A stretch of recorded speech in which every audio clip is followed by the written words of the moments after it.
चलिए स्टार्ट करते हैं। One second. Good evening, sorry, good morning everyone. हम लोग आज डिस्कस करने वाले हैं लास्ट क्लास लेक्चर नंबर 4 तक डिस्कस किए थे। नहीं सॉरी, लेक्चर 3 तक डिस्कस किए थे 3 लेक्चर्स में, जिसमें हम लोग PYQ फैब 2025 वाले डिस्कस किए थे। लास्ट क्वेश्चन था 86 नंबर। इसके आगे आज हम लोग डिस्कस कर रहे हैं, ठीक है। तो आज क्या है, लेक्चर 4। आज क्या है हमारा लेक्चर 4, यूनिट 1, 24, सॉरी 25, है ना। 2025 वाला देखेंगे हम लोग, ठीक है। ओके, और जहां हम लास्ट क्लास में छोड़े थे 86, उसके आगे, उसके बाद अगर ये वाले कंप्लीट हो जाते हैं, फिर हम लोग जुलाई वाले, जो जुलाई 2025 का है, ये कुछ हम नेट से ही डाउनलोड किए हैं, तो यहाँ से देख लेंगे। इसमें ये शायद ऑफिशियल वाला ही था, ऑफिशियल वाले से आई थिंक किए हैं। तो यहाँ से भी फिर बाकी क्वेश्चंस आगे का भी देखेंगे, ठीक है ना। तो पहले जो 86 के बाद हम लोग को देखना है, जहाँ तक हम लोग लास्ट क्लास लीव किए थे, छोड़े थे, उसके आगे हम लोग देखते हैं। 86 तक हुआ था। 85, 86, 87 तो नहीं है, नहीं है 87, नहीं है 88, 88 भी नहीं है,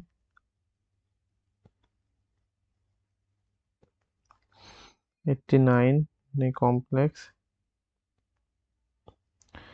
ग्रुप थ्योरी 90 नहीं, 91 नहीं, 92 क्या है, मैक्सिमाइज ऑब्जेक्ट, ये तो इसका चला गया, प्रोग्रामिंग का linear program, consider maximum minima optimal solution of the initial value problem, ODE, तो ODE है, random variables continuous distribution।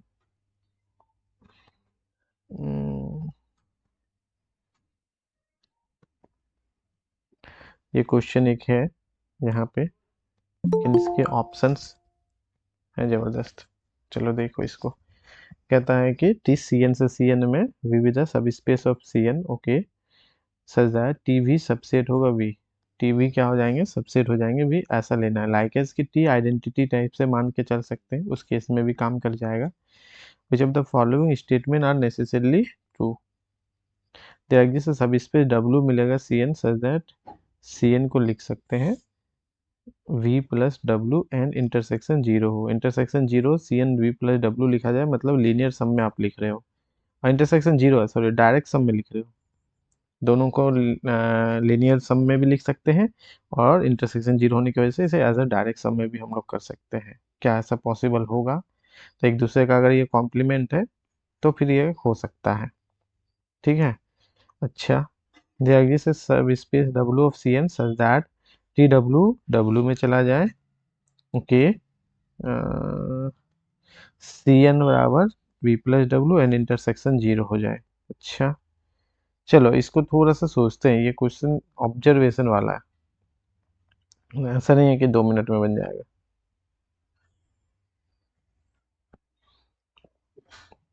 Hmm. 95।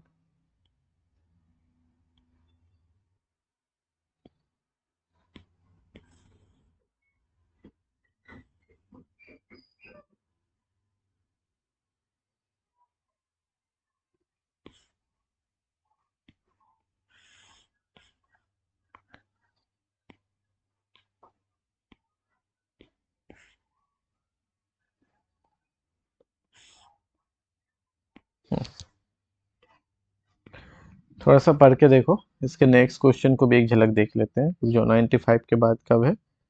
96 boundary value problem नहीं होगा। 97 वोल्टेरा इंटीग्रल।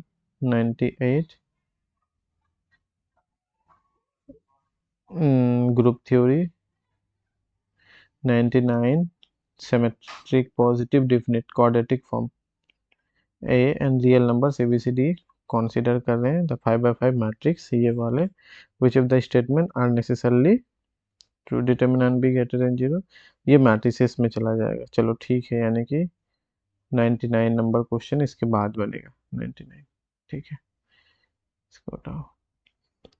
हाँ, देखो और बोलो कि 95 का क्या क्या क्या सोच रहे हो और क्या दिमाग में जा रहा है, क्योंकि ये क्वेश्चन थोड़ा सा तो है, थोड़ा सा इन द सेंस कि थोड़ा सा है जबरदस्त। तो क्वेश्चन देख के क्या जा रहा है दिमाग में?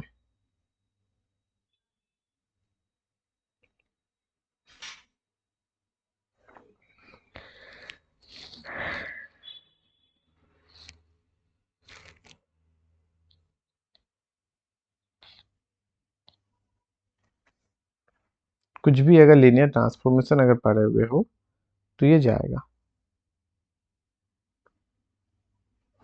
अगर लीनियर ट्रांसफॉर्मेशन नहीं पढ़े हुए हो तो फिर ये मुश्किल करेगा, सिंपल सी बात है।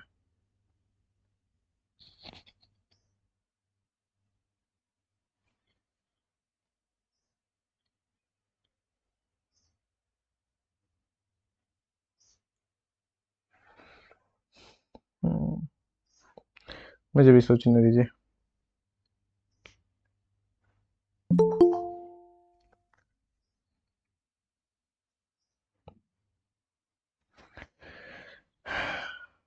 पहला ऑप्शन कहता है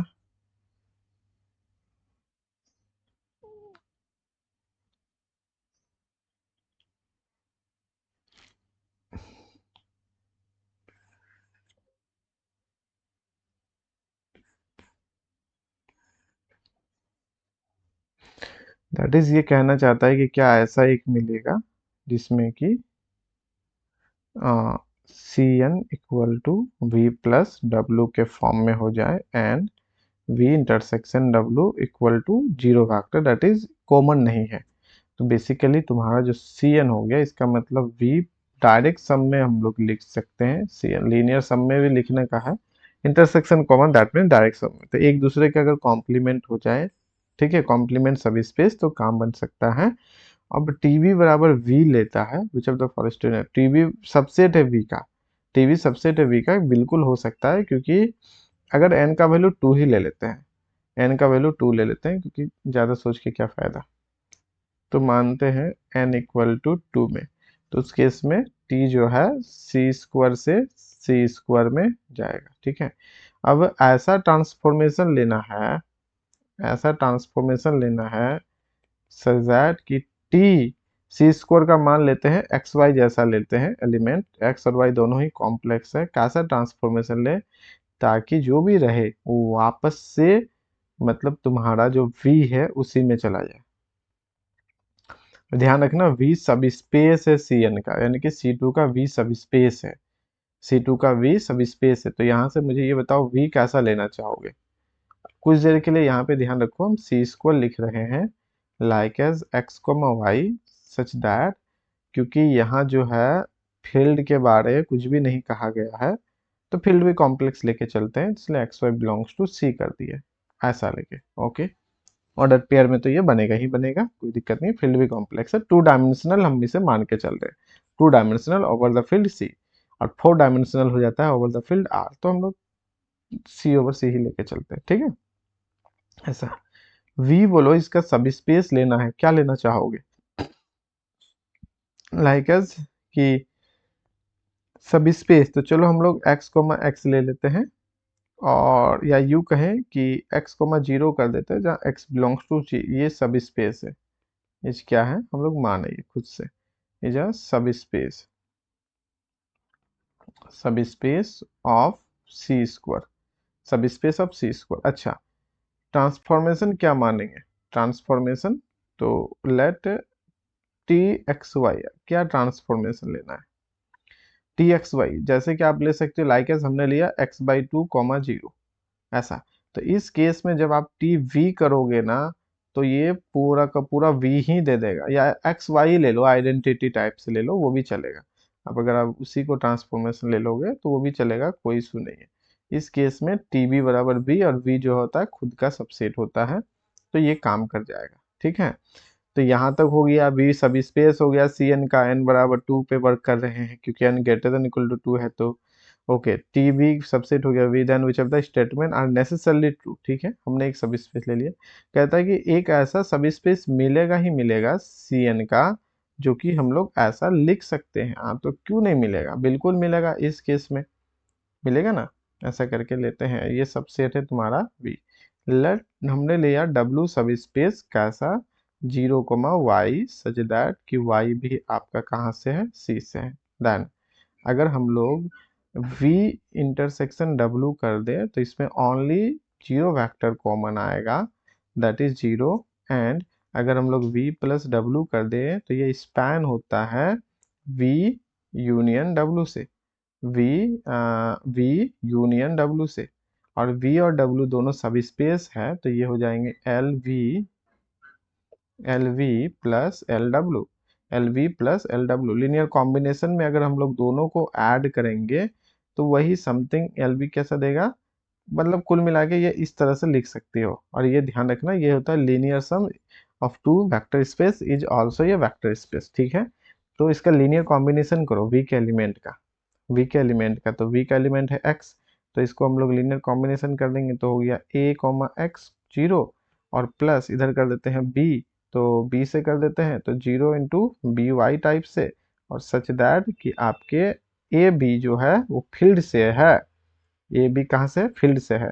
इसका मतलब हो गया v प्लस डब्ल्यू जो है कॉम्बिनेशन करेंगे तो A X comma B Y हो जाएगा, such that A comma B जो है आपके फील्ड से। हमने क्या किया, इनको ए से मल्टीप्लाई किए इन पूरे को, और इनको बी से मल्टीप्लाई किए, दोनों को ऐड कर दिए लीनियर कॉम्बिनेशन, क्योंकि लीनियर स्पैन का एडिशन है, ठीक है।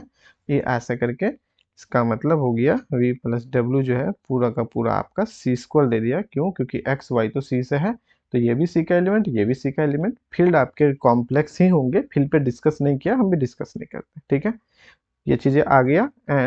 एंड और भी हमने कुछ देर पहले ही देखा, ये नल है, दैट इज 0 वेक्टर, दोनों में कोई कॉमन नहीं है। तो देखो n2 के लिए हम लोग वर्क किए, सी लीनियर ट्रांसफॉर्मेशन, देखो फील्ड सी है, बिल्कुल फील्ड सी है तो यहाँ पे सी ले सकते हो फील्ड में, ठीक है। यानी कि 2 डायमेंशनल ये बन गया, ये कितना बन गया, 2 डायमेंशनल का बन गया, ठीक है। ओके, एक एक स्टेटमेंट को समझो, फिर जाके क्वेश्चन अच्छे से समझ पाओगे एग्जाम में। Okay, which of the following necessarily, जरूरी है, ठीक है।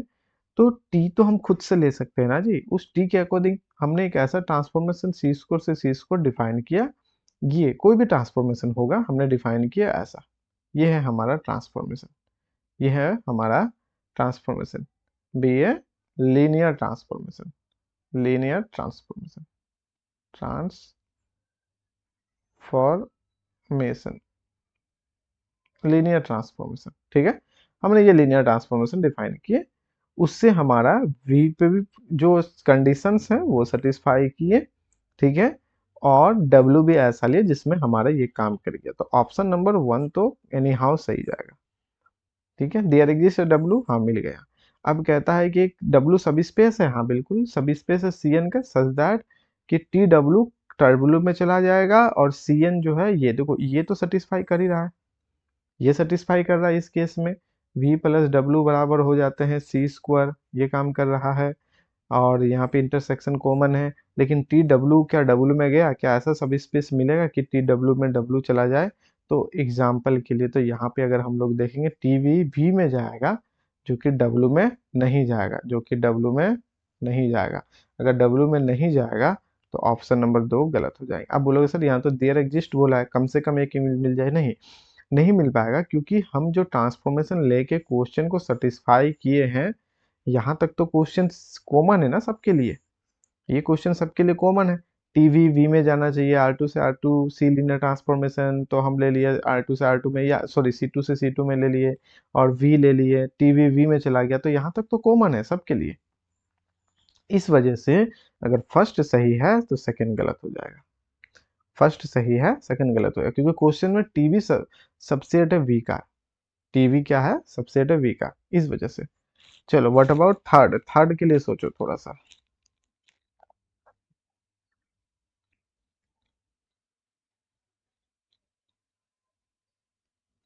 यहाँ पे ध्यान देना, ये कहता है कि अगर ऐसा पॉजिटिव के मिले जिसके लिए टी की आइडेंटिटी मैप हो, ऐसा आपको लेना है, फिर बोलना है क्या उसके हिसाब से एक डब्ल्यू मिलेगा सी एन का, कि टी डब्ल्यू डब्ल्यू में जाए और सी एन ऐसा हो और इंटरसेक्शन जीरो हो। ठीक है, ठीक है। तो यहाँ पे टी ऐसा लेना है जिसके लिए टी पर पावर के क्या हो जाए, आइडेंटिटी मैप बने। टी पर पावर के क्या हो जाए, आइडेंटिटी मैप बने, ये बात है। मतलब चाहे टी स्क्वायर बराबर आइडेंटिटी हो, टी क्यूब बराबर आइडेंटिटी हो, ऐसा करके ये आइडेंटिटी बनना चाहिए, ऐसा बोल रहा है। सोचना पड़ेगा इसके लिए, सोचो थोड़ा सा। क्यों? क्योंकि अगर ये आइडेंटिटी बनेगा उसके बाद हम लोग जाके इस पर डिस्कस करेंगे, और अगर ये आइडेंटिटी नहीं है तो इस पर डिस्कस नहीं करेंगे। तो पहले आइडेंटिटी जैसा एक ट्रांसफॉर्मेशन सोचो, क्या लेंगे हम, क्या लेंगे ऐसा ट्रांसफॉर्मेशन कि टीवी में वी में भी चला जाए। आप ट्रांसफॉर्मेशन चेंज कर सकते हैं, बस टीवी वी में जाना चाहिए, और टी स्क्वायर टी क्यूब या टी फोर में आइडेंटिटी देना चाहिए। दैट इज टी स्क्वायर अगर हम लोग वी निकालें तो वापस वी में ही बराबर हो जाए। जैसे यहाँ पे ये हमने ले लिया आइडेंटिटी, ये क्या ले लिया, टी एक्स वाई का एक्स जीरो और वी वी एक्स जीरो, तो एक तरीके से हम लोग क्या कर दिए, आइडेंटिटी ट्रांसफॉर्मेशन कर दिए ना।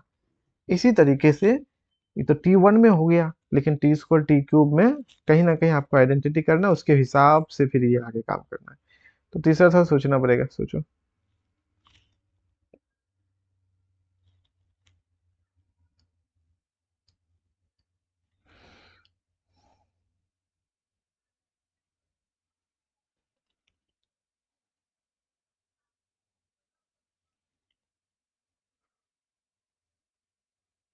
थियोरेटिकली तो मेरे हिसाब से थियोरेटिकली अगर हम लोग इसको देखेंगे,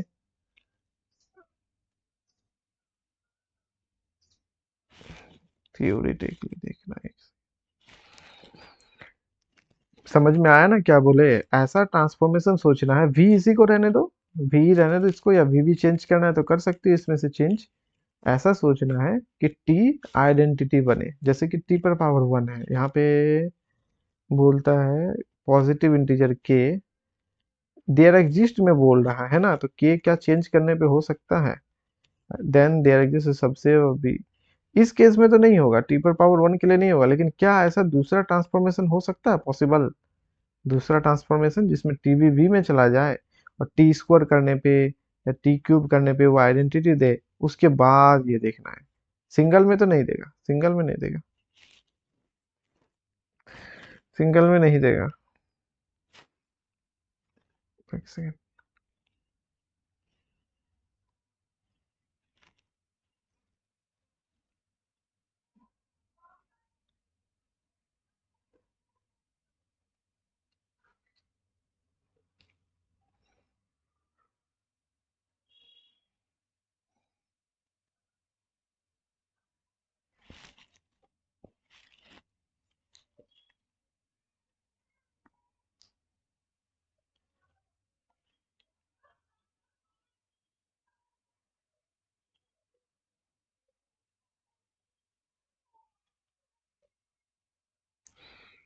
बता, इसमें कई सारा तरीका है इसको बनाने का।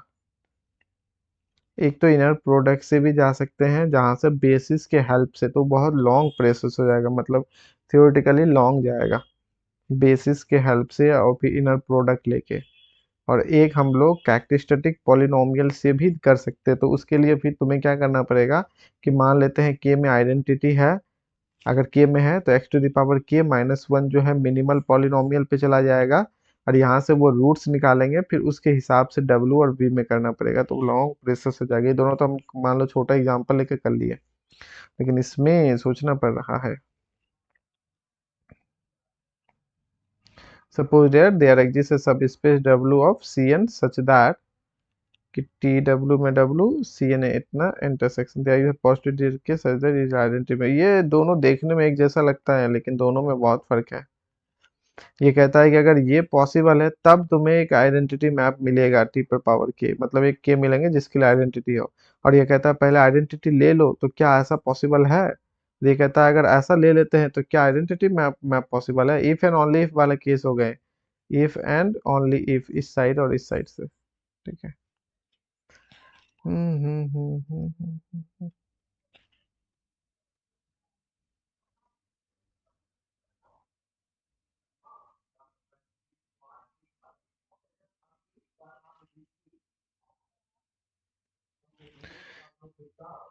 हम ना इसको थोड़ा दूसरे तरीके से बाद में बता देंगे, ठीक है ना।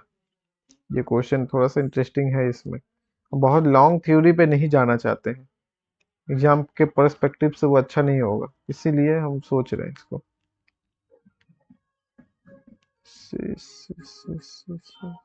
ऐसे करें। अभी के लिए ना हम इसे छोड़ रहे हैं, अभी के लिए, ठीक है। इसको अभी के लिए छोड़ रहे हैं। हम्म,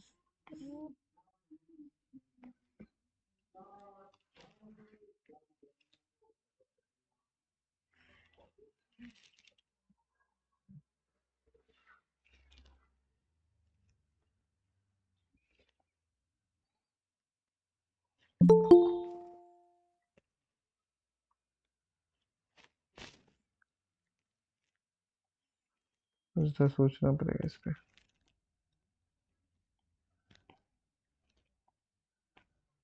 हम इसको अभी के लिए छोड़ रहे हैं, हो सकता है क्लास के ड्यूरेशन में अगर थोड़ा सा दिमाग में कुछ आ जाए तो हम इसको कंप्लीट कर देंगे, ठीक है। नहीं तो हम बाद में कर देंगे, लेकिन कर देंगे, कोई बहुत बड़ी बात नहीं है, उसमें हो जाएगा वो।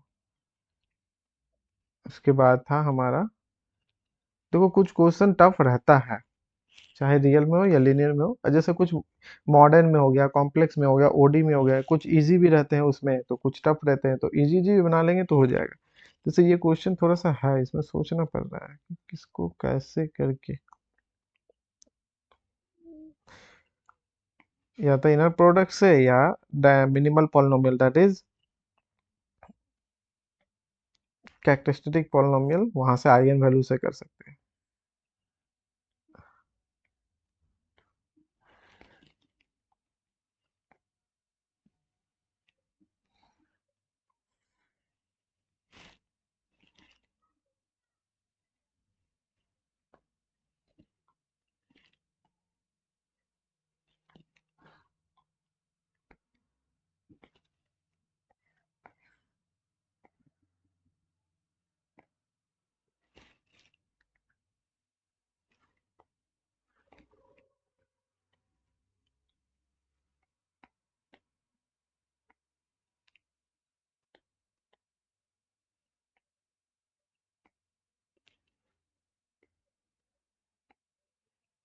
हम्म।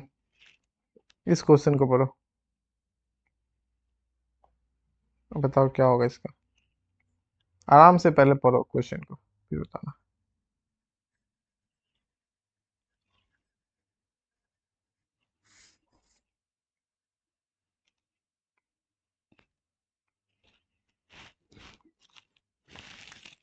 इसको देखते हैं।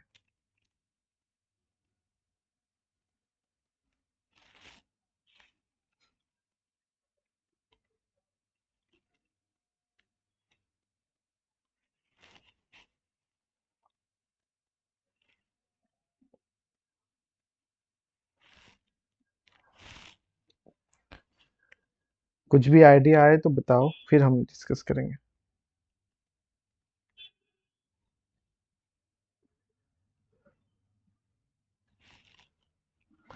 For a 4 by positive definite real symmetric matrix A and real numbers A B C D, ठीक है, okay. Consider the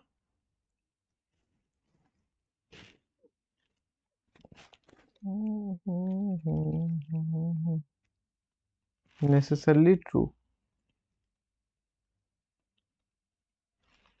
positive definite समझ में आता है ना, all eigen values are positive, ठीक है, कोई भी positive definite all eigen values are positive, तो इस तरह से ले सकते हैं, ठीक है। अच्छा, अगर यहाँ पे आ, कुछ देर के लिए सोचो ए बराबर है आइडेंटिटी मैट्रिक्स 4 ऑर्डर का, तो ये पॉजिटिव डिफिनिट है, सिमेट्रिक भी है, all eigen values are positive भी है, कोई प्रॉब्लम नहीं है। Real symmetric matrix A and real numbers A B C D, तो इसे स्टेटमेंट को हमको समझना है। तो यहाँ से बी क्या निकल के आएगा, अगर बी की बात करेंगे तो एक तो हो गया यहाँ पे 0, ए बी सी डी को हम यहाँ कुछ मान लेते हैं कि लेट वी मान लेते हैं, वी बराबर ये एक ना कॉल रियल नंबर से एबीसीडी, इसको कॉलम टाइप से मान ले ताकि हम ब्लॉक मैट्रिक्स बना पाए। A B C D, A B C D हमने ऐसा लिख दिया ताकि हम इसे क्या बना पाए, एक ब्लॉक मैट्रिक्स। ठीक है, तो इसे लिख सकते हैं एबीसीडी, तो वी का ट्रांसपोज और यहाँ पे वी और यहाँ हो गया ए, दैट इज आइडेंटिटी। ये 5 by 5 आइडेंटिटी लेके चल रहा है कुछ देर के लिए। ठीक है, तो विच ऑफ द फॉलोइंग नेसेसरी, क्योंकि ये कहता है positive definite real symmetric matrix, हमने लिया identity matrix which is positive definite भी है, रियल सिमेट्रिक भी है ना, ये चीजें नेसेसरली ट्रू में हम लोग डिस्कस करेंगे। कहता है कि डिटर्मिनेंट बी जीरो होगा फॉर एवरी नॉन जीरो के लिए, डिटर्मिनेंट जो बी के जीरो होंगे फॉर एवरी नॉन जीरो, तो डिटर्मिनेंट बी कितना होता है, डिटर्मिनेंट और बी अगर हम लोग लिखना चाहेंगे, ये तो हो गया आपका आइडेंटिटी मैट्रिक्स, है कि नहीं, ये ए क्या हो गया, आइडेंटिटी मैट्रिक्स। तो कैसा दिखेगा, तो कैसा दिखेगा बोलो। हम्म, तो कैसा दिखेगा, यहाँ लिखना पड़ेगा पूरा, नहीं ना, zero A B C D, A B C और यहाँ पे डी। ठीक है, 1 0 0 0 0 0 0 1 0 0 0 0 1। ठीक है, ये है 5 by 5 का, ये है 5 by 5। चलो, अब इसमें से बताओ इसके डिटर्मिनेंट से कैसे रिलेट करोगे, इसके डिटर्मिनेंट से कैसे रिलेट करोगे, अगर इसको ऐसे करके हटाओगे तो फिर ये यहाँ आएगा, फिर हटाओगे फिर हटाओगे फिर हटाओगे, या इसको ऐसे करके लेना है, बताओ मुझे क्या करना चाहोगे। Determinant of b greater than 0 for every, determinant of b greater than 0 infinitely many abcds के लिए, determinant b less than equal to 0, determinant for infinity many। हमको यहाँ पे तुम्हें एक आइडेंटिटी दे दी है जो कि पॉजिटिव डिफिनिट में काम करेगा, ध्यान रखना है नेसेसरली ट्रू की बात कर रहा है, तो कैसे करोगे इसका, कैसे करोगे।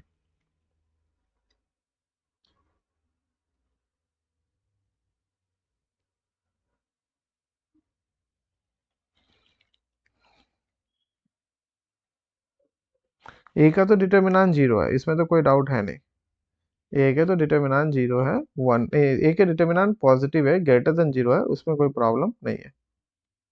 ठीक है, उसमें कोई प्रॉब्लम नहीं है।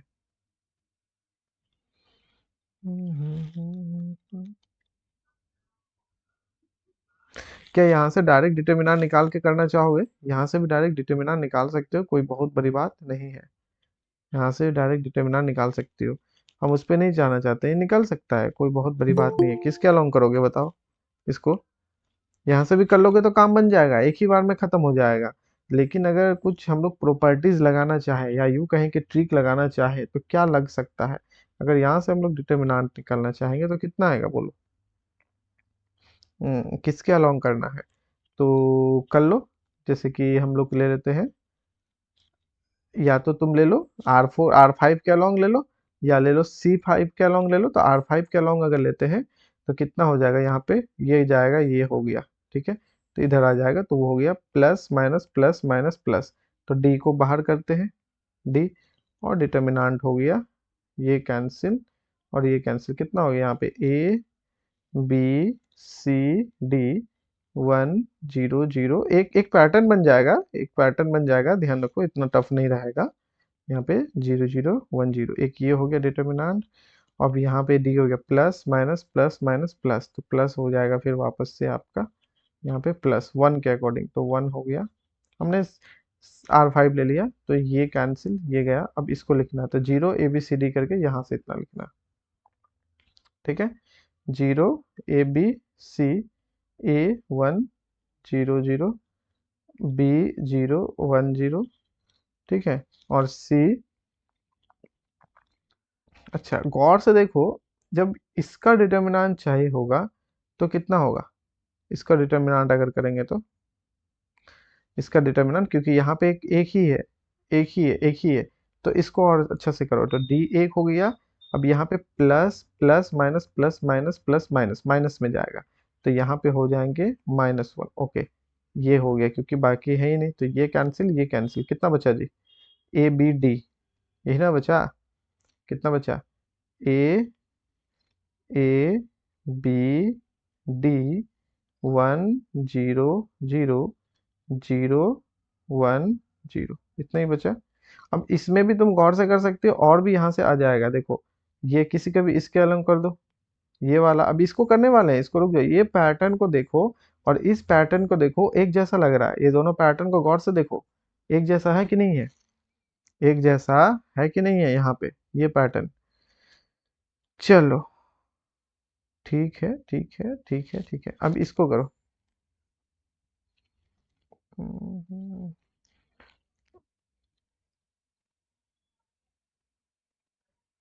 क्या ये दोनों को हम एक जैसा बना सकते थे? इसका डिटर्मिनेंट कितना हो जाएगा फाइनली?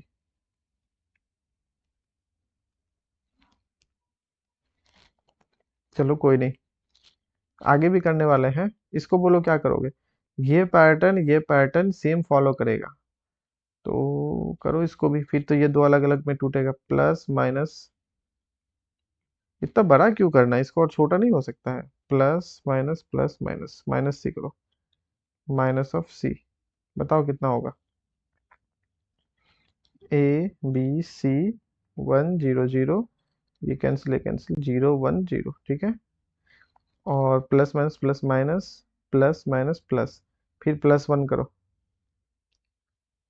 इस साइड में हो जाएगा, फिर प्लस डिटर्मिनेंट, कौन सा? ये वाला, ठीक है, plus minus plus minus plus minus plus, ठीक है, प्लस से करेंगे, ये कैंसिल, कितना हो गया?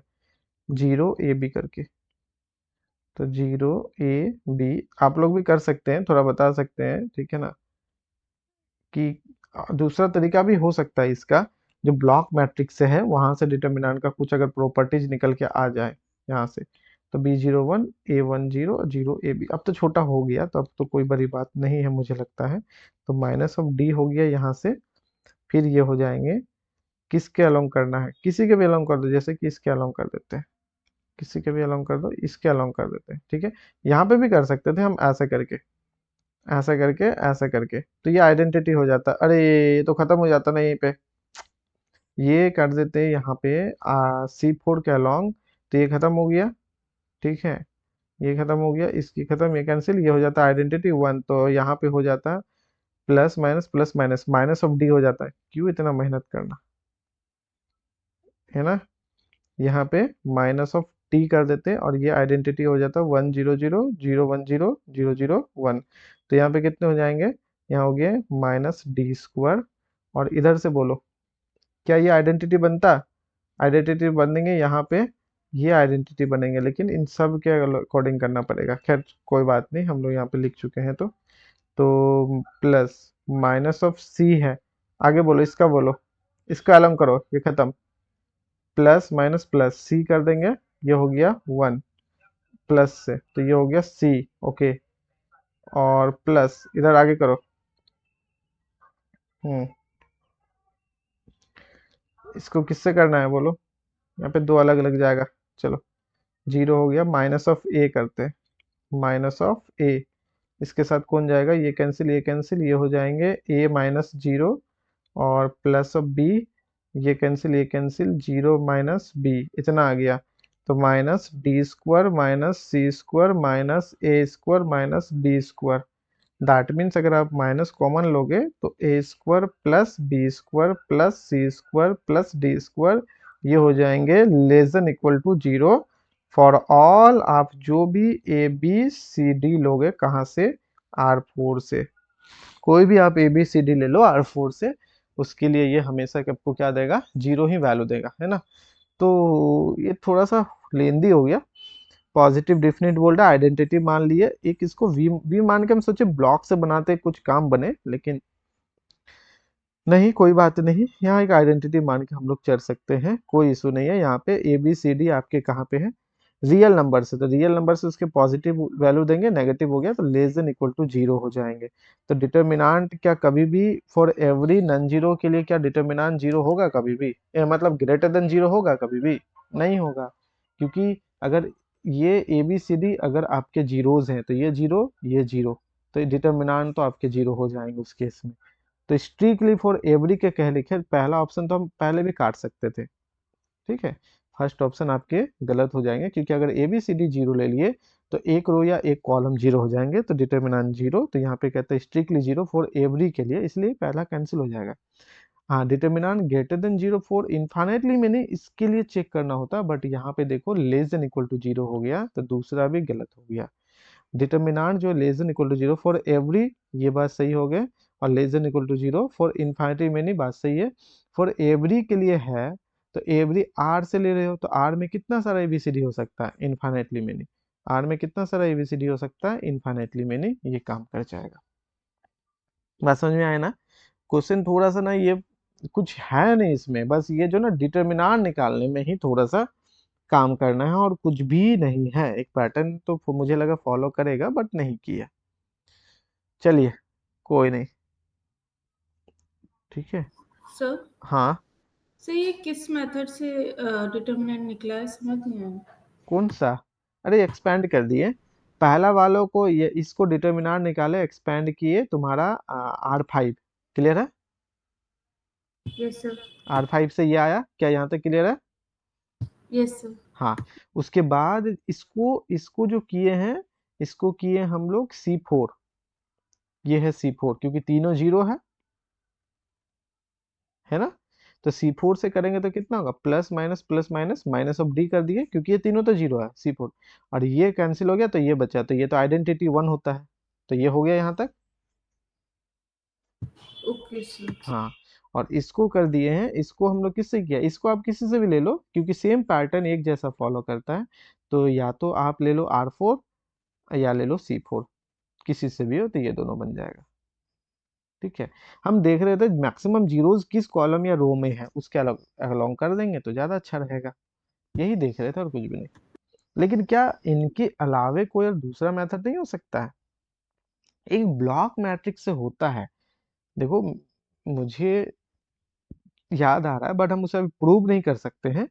लेकिन ना डिटर्मिनांट अगर बी इस तरह का है, कोई भी जीरो, और अगर हम ले लेते हैं जैसे अल्फा का ट्रांसपोज, अल्फा वेक्टर है, और अगर ए मैट्रिक्स जैसे ऊपर लिए थे, तो डिटर्मिनांट ऑफ बी बराबर होता है determinant of A into determinant of alpha transpose zero minus zero करके, zero minus alpha transpose A inverse alpha, ऐसा यूज किए हैं, ठीक है।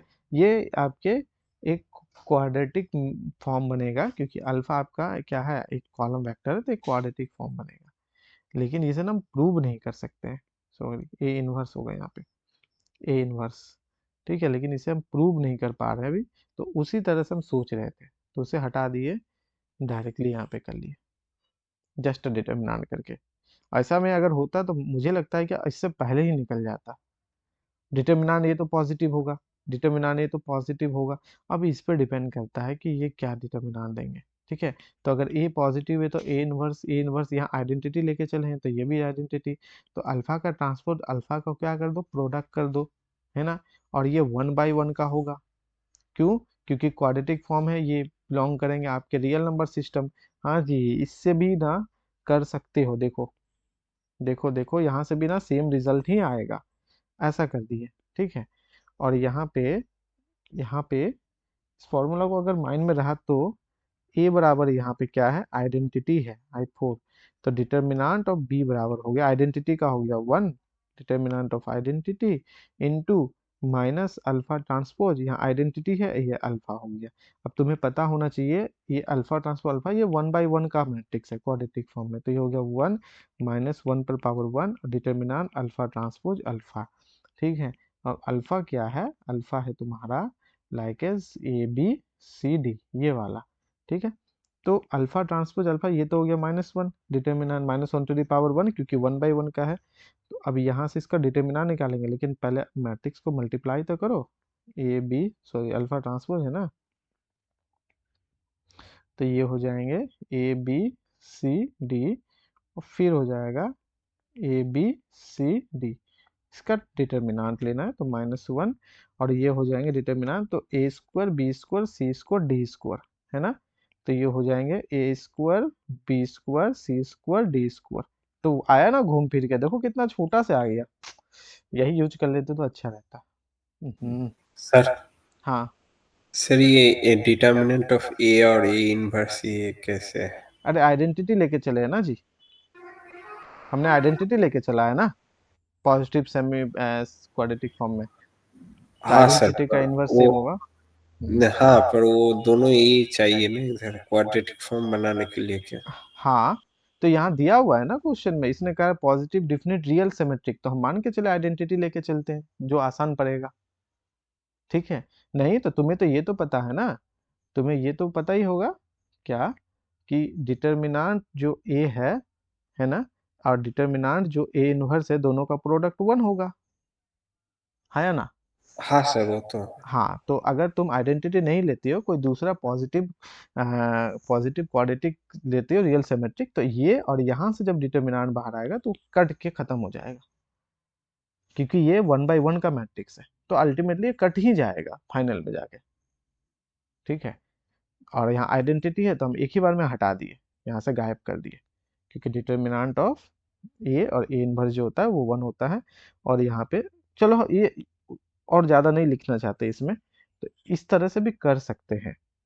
ठीक है, इसमें सीधे सीधे ये चीज़ें आ गया, लेकिन ना ये फॉर्मूला मुझे याद तो था, बट हम इसे प्रूव नहीं कर पा रहे हैं, मतलब इसको डायरेक्टली कैसे किए हैं वो मुझे याद नहीं है, इसलिए हम इसे नहीं लिख रहे थे। ठीक है, वही सोच के हम इसे बनाए थे। चल कोई नहीं, नॉर्मल तरीके से तो हम लोग कर सकते हैं ना एग्जाम में। यहाँ जीरो माइनस करके होता है alpha transpose A inverse alpha, लेकिन ए पॉजिटिव सेमी में, पॉजिटिव डिफिनिट में होना चाहिए, सेमी नहीं होना चाहिए। पॉजिटिव डिफिनिट में ऑल आइगन वैल्यू पॉजिटिव होता है, तो जो भी डिटर्मिनेंट होगा वो नॉन जीरो होगा, इसका मतलब ए इनवर्स एग्जिस्ट करेगा। उस केस के लिए ये काम करेगा, ऐसा नहीं करेगा। ठीक है ना, उस केस के लिए काम करेगा। ओके, नेक्स्ट बढ़ते हैं।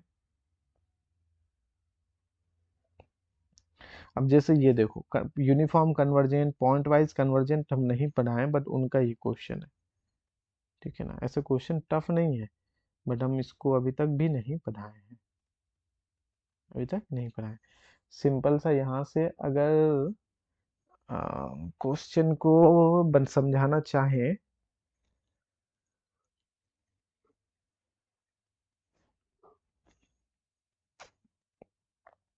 इस बार अगर 1 महीना और लेट से लेता ना नेट का एग्जाम, तो सबका सब एंड हो जाता अच्छे से। बहुत जल्दी ले लिया, पिछले बार से 2 मंथ पहले ले लिया। ठीक है, for each positive integer N define, ये हम डिफाइन कर रहे हैं R F N X equal to N X one minus X to the power N.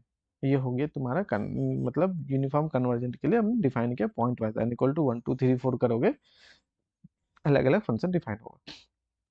F N does not convergent pointwise, कहते हैं पॉइंट वाइज कन्वर्ज नहीं करेगा। दूसरा सर ऑप्शन ये कहता है ट्रू होगा कन्वर्ज ना, करेगा। First option? Does not converge वाला, यस सर। तो सर 0 1 नहीं नहीं नहीं नहीं नहीं, नहीं, नहीं। कन्वर्ज कर जाएगा आई थिंक, 0 1 सब पे 0 जा रहा है। हाँ, तो यहाँ से 0 और 1 के बीच में लोगे ना, अगर x का वैल्यू 1 लेते हो या x का वैल्यू 0 लेता है, तो फंक्शन तो हमेशा तुम्हारा 0 0 0 जाएगा फॉर ऑल n के लिए। तो फॉर ऑल सर n के लिए लोगे तो पॉइंट वाइज कहता हो पॉइंट जाएगा वाइज सर। तो हो जाएगा ना जी, n इक्वल टू 1 लो 2 लो 3 यस लो सर हो जीरो जाएगा। फंक्शन, तो ये ऑप्शन गलत हो जाएगा। चलो इसको करते हैं, ये ऑप्शन गलत हो जाएगा। और इसको कर सकते हैं, अब थ्योरी लगा के भी कर सकते हैं, जैसे कन्वर्जेंट का थ्योरी होता है ना, उससे भी हम ट्राई करेंगे, ताकि थ्योरेटिकल भी वो चीज़ आए।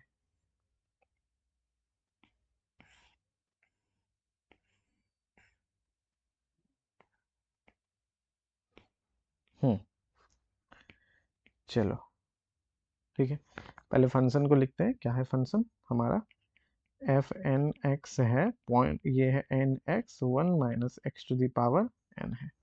ठीक है, चलो 1 minus X to the power N, इसका लिमिट निकालो तो एन टेंडिंग टू इन्फिनिटी पे क्या पॉसिबिलिटी है, लिमिट निकालो एन टेंडिंग टू इन्फिनिटी पे क्या आएगा। सीधे सीधे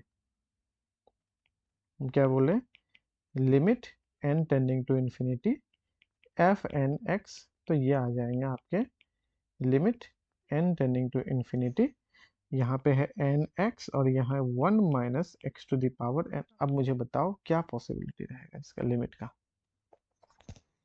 देखो तुम्हें x लेना है 0 1 से, तो अगर x 0 से थोड़ा भी बड़ा, x 0 लेते हो तो लिमिट 0, x 1 लेते हो तो लिमिट 0, है ना। x का वैल्यू पुट करने के बाद हम लोग लिमिट देखते हैं ना, x के वैल्यू पुट करने के बाद लिमिट देखेंगे, ये ध्यान रखना, ठीक है।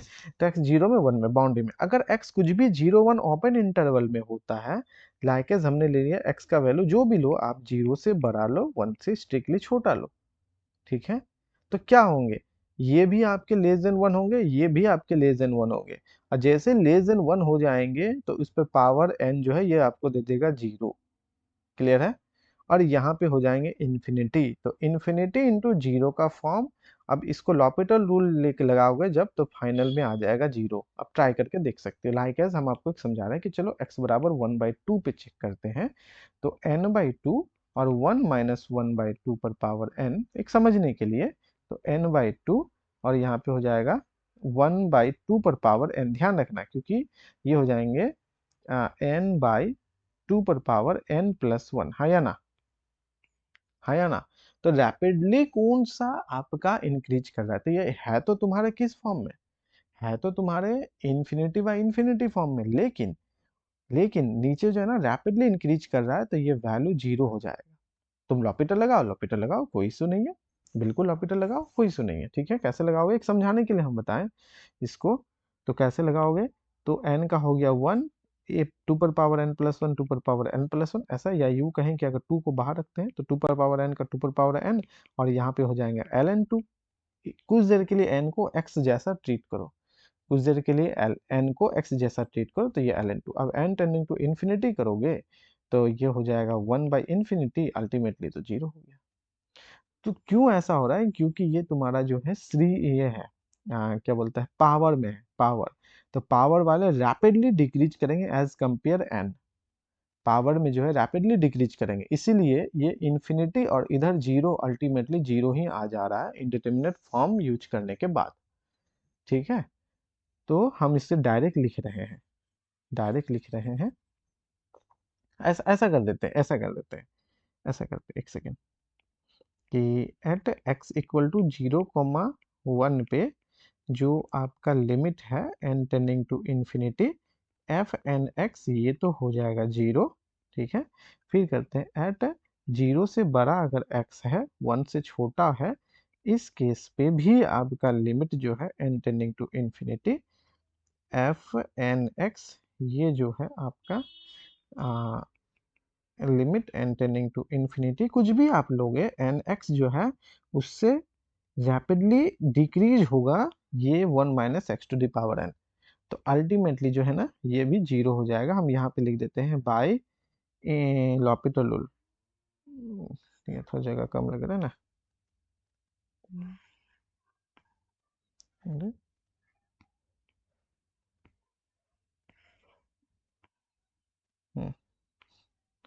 ये हो जाएगा 0 bye,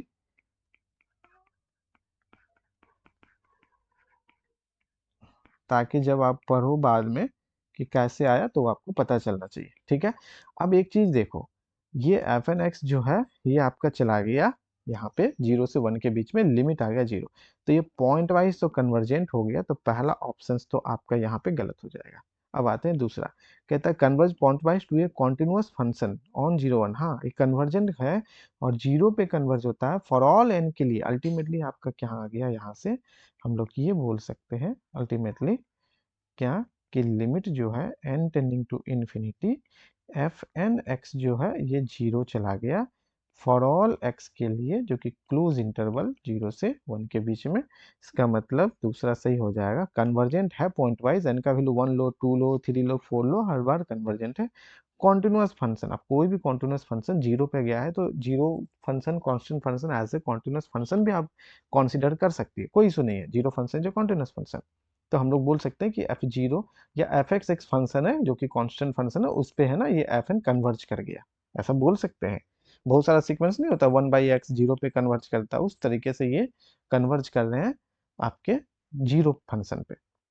F N X converges pointwise to a discontinuous function, गलत बात है। यहाँ पे जो जीरो फंक्शन है इसे हम लोग लिख सकते हैं एफ एक्स, जो कि है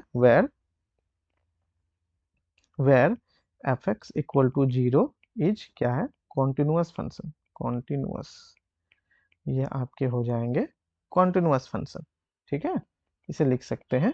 तो जीरो फंक्शन कांस्टेंट फंक्शन होता है, तो वो डिसकॉन्टिन्यूअस तो नहीं होता है। चौथा, डज नॉट कन्वर्ज यूनिफॉर्मली, अच्छा ये कहता है कि यूनिफॉर्मली कन्वर्ज नहीं करेगा, यूनिफॉर्मली कन्वर्ज नहीं करेगा मतलब पॉइंट वाइज है, यूनिफॉर्मली नहीं करेंगे। तो n का वैल्यू 1, n का वैल्यू 2, n का वैल्यू 3 के लिए क्या जाएगा बताओ, क्या अब चौथा है, क्या हो सकता है, इसको दिखाना पड़ जाएगा।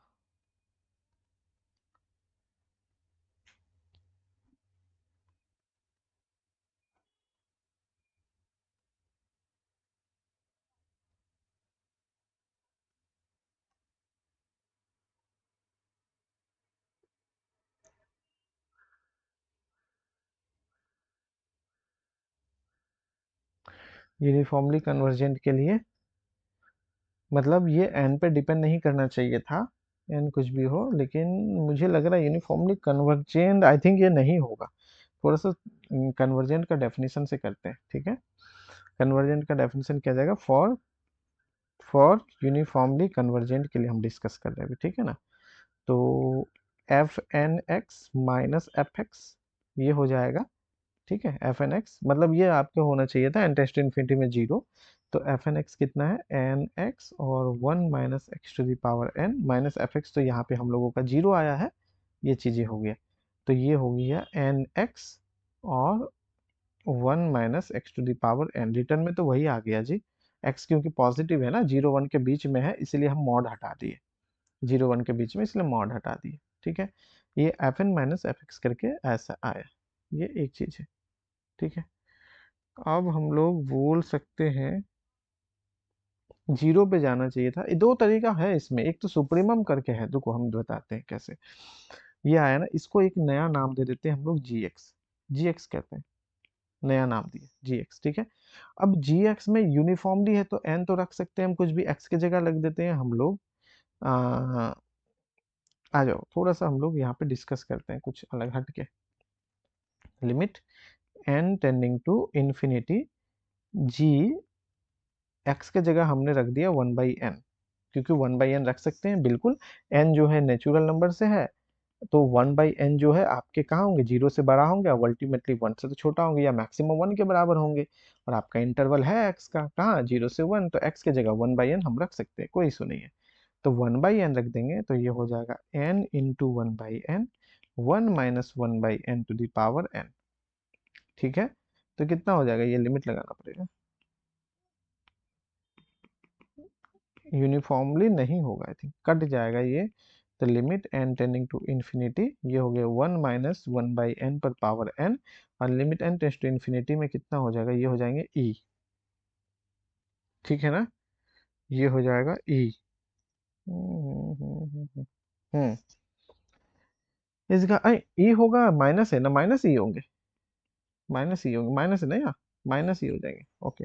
जो भी हो माइनस ई हो गए, ये वाले माइनस ई हो गए, ओके, माइनस ई हो गए। इसका मतलब इतना तो पता चला कि जो लिमिट है एन टेंडिंग टू इन्फिनिटी, आपका यूनिफॉर्म है ना, कुछ भी हो सकता है ना, तो ये जीरो तो नहीं हुआ। दूसरा पॉजिटिव हो गया, पॉजिटिव हो गया 1/e जो कि आपके ग्रेटर देन जीरो है, ग्रेटर देन जीरो, जीरो तो नहीं है। दूसरा, दूसरा अब हम लोग कुछ सुप्रीमम निकालते हैं, किसका सुप्रीमम, किसका सुप्रीमम, जो आपके यूनिफॉर्मली के लिए है इस फंक्शंस का, कहाँ गया एफ एन एक्स, इसका, इसका सुप्रीमम वैल्यू क्या होगा, ये तुम देखो, इसके सुप्रीमम वैल्यू, क्योंकि ये पॉइंट वाइज कन्वर्जेंट है और कन्वर्ज करता है कांस्टेंट फंक्शन पे, जीरो पे, तो इसका सुप्रीमम अगर जीरो हो गया तो काम बन जाएगा, अदरवाइज फिर यूनिफॉर्म कन्वर्जेंट नहीं होगा। तो इसका सुप्रीमम निकालो पहले, सुप्रीमम,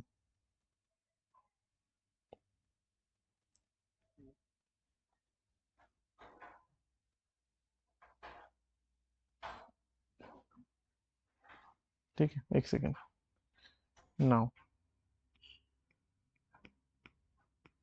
नाउ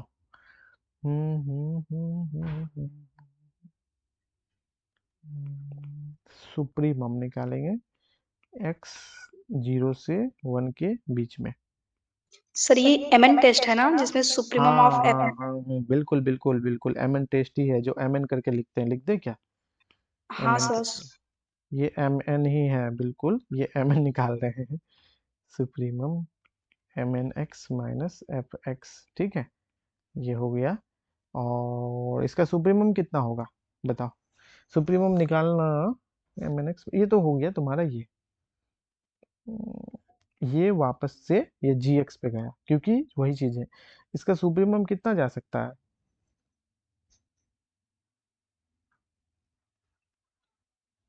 इसका सुप्रीमम जो भी हो, लेकिन ये 1/e से तो बड़ा ही होगा ना,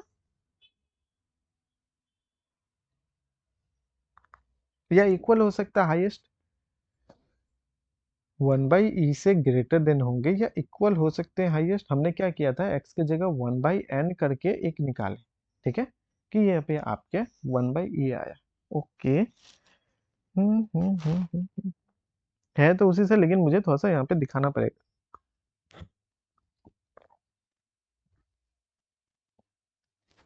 हाँ जी, किसी का भी सुप्रीमम किसी सेट के लिए अगर मुझे देखना होता है, मान लो इसका लिमिटिंग वैल्यू ये वाला हो गया, तो या तो सुप्रीमम इसी के बराबर होगा या इससे बड़ा होगा, इससे छोटा तो नहीं हो सकता है ना पॉजिटिव में। सिंपल सी बात है, किसी सेट एस है और कोई एल सुप्रीमम है तो X less than equal to L होगा for all X belongs to S, definition तो ये कहता है ना सुप्रीमम का। तो यहाँ हमने अगर सुप्रीमम लिखा भी है तो सुप्रीमम या तो 1/n के बराबर होगा या उससे बड़ा होगा। तो यू कहें कि ये जी 1 बाई लिमिटिंग वैल्यू, यानी कि लिमिटिंग इसको अभी लिमिट नहीं लगा रहे हैं, तो जी एन जो हमने लिखा है उसके या तो जी एन 1/n से बराबर हो सकते हैं या उससे बड़ा होगा, मतलब 1/e होंगे या उससे बड़ा ही होंगे। छोटा तो नहीं हो सकता, छोटा होने का मतलब क्या होगा, यही फिर सुप्रीमम हो जाना, ठीक है ना। तो या तो ये होंगे या इससे बड़ा होंगे। तो अब लिमिट लगा दो, दोनों साइड लिमिट लगा दो mn टेस्ट से। सर हाँ सर इसमें x की value in terms of n find करके सॉल्व कर सकते हैं मतलब। वैसा भी कर सकती हो, वैसा भी कर सकते हो, कोई इशू नहीं है। देखो हम ये पढ़ाए नहीं है ना, इसलिए हम थोड़ा सा ये कर रहे हैं, नहीं तो हम डायरेक्ट भी कर देते, ठीक है। ये हो ओके गया, सर। और इसका वैल्यू 1/e। नेक्स्ट टाइम हमें इधर थोड़ा टाइम मिलेगा, हम पढ़ा देंगे, गेट के लिए भी हम कर देंगे। गेट में भी आई थिंक यूनिफॉर्म कन्वर्जेंट है, नेट वाले यस से सर हम है पढ़ाए, हाँ, उसमें। उसमें हम पढ़ा देंगे तो क्या होता है स्टेप बाय स्टेप, तो वो चीज़ें क्लियर हो जाती है। तो limit N tending to infinity mn, ये इतना तो पक्का हो गया कि ये जीरो नहीं हुआ क्योंकि इसका लिमिट जो है ना 1/e होगा या 1/e से बड़ा हो जाएगा। तो कन्वर्जेंट यूनिफॉर्म नहीं हुआ mn टेस्ट से। यस सर इसे डायरेक्टली बोल सकते हैं। हाँ हाँ, ये सीधे सीधे जीरो नहीं हुआ ना। सो क्या हम ऐसे बोल सकते हैं कन्वर्जेंट, या कन्वर्जेंट तो है लेकिन पॉइंट वाइज है, कन्वर्जेंट या convergence is not uniform. Convergence जो है वो यूनिफॉर्म नहीं है। अच्छा, जो नहीं पढ़ा है उसके लिए आप थोड़ा सा भी इसे इग्नोर कर सकते हैं, हम एक बार पढ़ा देंगे तो फिर वो समझ में आ जाएगा गेट वालों के लिए। बाकी नेट के लिए तो अभी उतना टाइमिंग नहीं हो पा रहा है, तो ये चीज़ें हैं। नोट वाले गलत, डज नॉट कन्वर्ज, नहीं सही हो गया ना, नॉट बोल रहा है, सही हो गया इसमें। सही हो गया जी। ये तो ठीक है, पढ़ने में अगर ये पढ़ा देते ना यूनिफॉर्म कन्वर्जेंट, यूनिफॉर्म कॉन्टिन्यूटी पढ़ाए थे, यूनिफॉर्म कन्वर्जेंट, तो फिर ये टफ नहीं लगेगा, ठीक है, ये आसान है। हाँ, ऊपर में एक क्वेश्चन ये रह गया, इसको मुझे देखना पड़ेगा थोड़ा सा, थर्ड और फोर्थ ऑप्शन के लिए। सर इस टॉपिक की कितनी क्लासेस लगेंगे अगर हो तो? इस टॉपिक के मतलब रियल के, नहीं sir, uniform convergence. Uniform conversion के ज़्यादा नहीं लगेगा, मुझे लगता है कि अगर हम अच्छे से नोट्स बना ले, नोट्स नहीं बनाए तो 2 लेक्चर बहुत है, यस सर 2 लेक्चर में कंप्लीट हो जाना 2 लेक्चर चाहिए। बहुत है, आराम से हो जाएगा, ठीक है। तो फिर इस एग्जाम से पहले हो सकता है हाँ, हम क्या? कर देंगे 18 से पहले कर देंगे। हम इधर उधर थोड़ा सा अपने पर्सनल काम से भी ना थोड़ा सा भाग दौड़ में है, इसीलिए है। तो जैसे ही होता है ना 18 से, तुम्हारे सोचो ना 1 दिसंबर से पहले हम उसके नोट्स बना के नोट्स बस हम मुझे बना लेना अच्छे से समझ के सोच के, जैसे हम नोट्स बना के नहीं पढ़ा देते हैं, तो एक बार नोट्स अगर रेडी कर लेंगे ना तो 2 क्लास बहुत है समझाने के लिए। और 2 क्लास हम रिमान इंटीग्रेशन को भी ट्राई करेंगे। रिमान के मेरे पास है, पढ़ाए हुए हैं ग्रेजुएशन वगैरह में, बस उसे मर्ज करके अच्छे से जो इम्पोर्टेंट है गेट के लिए और नेट के लिए उसको कर लेंगे तो वो भी हो जाएगा। ठीक है सर नोट्स एक्सप्लेन कर देंगे उससे भी हो जाएगा हाँ वो मतलब। भी हो जाएगा। रिमान में थोड़ा सा क्या होता है कि वहाँ पे अपर रिमानसम लो रिमानसम इंटीग्रेशन में थोड़ा सा यूजफुल हो जाता है, लिमिट ऑफ सम में थोड़ा यूज हो जाता है, वो सब सारा चीज़ें हैं। और इंटीग्रेशन वाला भी थोड़ा सा है, जैसे गेट में नेट में नहीं है तो गेट में डबल इंटीग्रेशन है। अब जैसे कल हम बता रहे थे कि क्या बोलता है, कल क्या था, एक था ना ग्रेडियंट, क्या ग्रेडियंट जो यूज होता है, दिमाग में भी नहीं आ रहा है, वो भी है थोड़ा वेक्टर का पोर्शन। ठीक है, तो ये सब छोटा छोटा पोर्शन जो बचा हुआ है थोड़ा थोड़ा करके हम कर देंगे, बस नोट्स बनाने दो। हम 18 छोड़ो, हम ट्राई करते हैं कि कल तो ट्रेन में रहेंगे, अगर हम ट्रेन में रहते हैं तो ट्रेन में भी नोट्स अगर बना लेते हैं तो हम 25 से पहले ही कंप्लीट कर देंगे। ठीक है, ओके सर। कर देंगे, फिर समझ में आ जाएगा, ऐसी बात नहीं है, समझ में आ जाएगा। आइलर 5 फंक्शन छोड़ो इसको।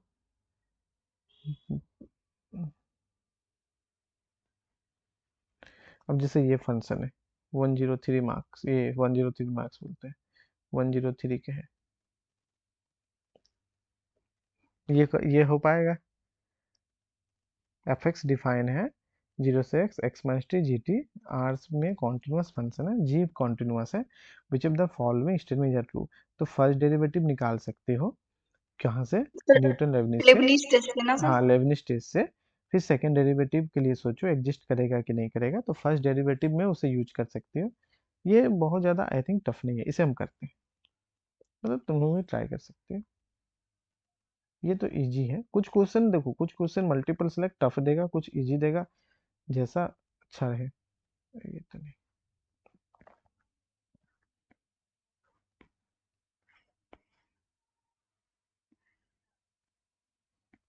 ये है। ठीक है, तो क्या कहता है, क्या F0 में 0 होगा, पहले ये बताओ। तो ऐसे ही दिख रहा है जी, बिल्कुल हो जाएगा ना। यहाँ पे अगर Fx है तो F0 में क्या करेंगे, 0 से 0, क्योंकि हम अंदर थोड़ी चेंज करेंगे, लिमिट चेंज कर सकते हैं, x माइनस टी, और यहाँ पे हो जाएंगे जी टी डी टी, तो अल्टीमेटली 0, तो पहला ऑप्शन तो कहीं नहीं जाएगा। अब जाता है दूसरा, क्योंकि आपके x माइनस टी कॉन्टिन्यूस है, जी टी को कहता है कि वो भी कॉन्टिन्यूस है, तो हम लोग लेबनिज रूल लगा सकते हैं। तो एफ डैश एक्स अगर करते हैं तो x से x गया, ध्यान रखना x से x गए, x माइनस एक्स, और यहाँ पे हो जाएंगे जी एक्स, और x का डेरिवेटिव होता है 1, ये होता है ना, x का डेरिवेटिव क्या हो गया 1। और यहाँ पे हम्म, हाँ एक चीज भी है, पार्शियल डेरिवेटिव वाला भी तो लेना है ना सबसे पहले, क्योंकि अंदर x और t दोनों के फंक्शन है, तो उसको हटाओ। पहले हो गया 0 से लेकर x, इसको करो पार्शियल, x के रिस्पेक्ट में पार्शियल करो, कितना आ जाएगा, x के रिस्पेक्ट में पार्शियल करो तो यहाँ पे आ जाएंगे माइनस टी जी टी, और यहाँ हो गया डी टी। ठीक है, उसके बाद प्लस प्लस, ये हो गया अपर के लिए, है ना, यहाँ पे रख देंगे x माइनस एक्स जी एक्स। ठीक है, और x का डेरिवेटिव हो गया 1, लोअर के लिए तो हो गया 0। ठीक है, फिर हो गया माइनस, यहाँ पे हो गया x माइनस 0, और यहाँ पे हो गया जी 0, और 0 का डेरिवेटिव हो जाता है 0, तो अल्टीमेटली हो जाएंगे एफ डैश एक्स जो है वो माइनस हो जाएंगे 0 से x, यहाँ हो गया टी जी टी। ठीक है, और डी टी, और ये हो गया आपके एक्स एक्स गया 0, और यहाँ पे 0 से मल्टीप्लाई करेंगे 0, तो आपके प्लस 0 माइनस 0। ठीक है, तो ये एफ डैश एक्स हो गया। एफ डैश एक्स एग्जिस्ट किया, हाँ बिल्कुल एग्जिस्ट किया, कोई दिक्कत नहीं है, एफ डैश एक्स एग्जिस्ट किया ना, माइनस ऑफ 0 से लेकर x, यहाँ हो गया t, और यहाँ पे हो गए जी टी डी टी। कहता है कि एग्जिस्ट करेंगे और एफ डैश 0 में 0, क्या ये बात भी सही है, बिल्कुल, क्योंकि यहीं से देख लो तुम, अगर एफ डैश 0 करोगे तो 0 ही तो देगा, क्योंकि अपर लिमिट 0 हो जाएगा, लोअर ऑलरेडी 0 है, तो 0 से 0 में 0, तो ये भी आपके सेटिस्फाई कर जाएंगे। अब कहता है कि डबल डैश एग्जिस्ट करेंगे, और डबल डैश जो है वो 0 के बराबर होगा, तो डबल डैश फिर अगेन न्यू लेबनिज टेस्ट लगाओ अगेन, लेबनिज टेस्ट लगाओ, क्योंकि जी टी भी कॉन्टिन्यूअस है और जी टी भी कॉन्टिन्यूअस है। तो एफ डबल डैश एक्स करेंगे तो यहाँ कितना, अब तो यहाँ एक्स नहीं है तो पार्शियल नहीं होगा, माइनस रख देते हैं, माइनस लेकिन आया है, अंदर पार्शियल करेंगे एक्स के रिस्पेक्ट में ना जी, तो 1 माइनस टी होगा ना। कुछ गलत कर रहे हैं ना। देखो पार्शियल पहले करेंगे इसको पूरे को, तो पूरे को पार्शियल करेंगे तो ये तो कांस्टेंट की तरह वर्क करेगा, यहाँ पे एक्स का हो गया 1, 1 माइनस टी होगा ना।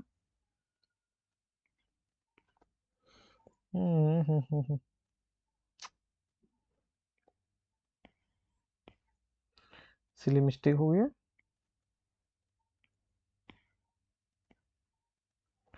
एक बार सोच के देखो सही बोल रहे या गलत। यस सर, यस के टर्म में। है ना। तो यहाँ से ठीक है, यहाँ तक हो गया, F dash x equal to 0 से x, यहाँ पे 1 माइनस टी और हो गए जी टी डी टी। ठीक है, सो एफ डैश 0 में 0 दे देगा, क्योंकि अपर और लोअर 0 हो जाएंगे तो 0 अंदर कुछ भी रहे तो अल्टीमेटली 0 ही आएगा। ठीक है, थर्ड नंबर के लिए सोचो, थर्ड नंबर के लिए तो है एफ डबल डैश, इस माइनस को हटाओ, एफ डबल डैश कितना आ जाएगा।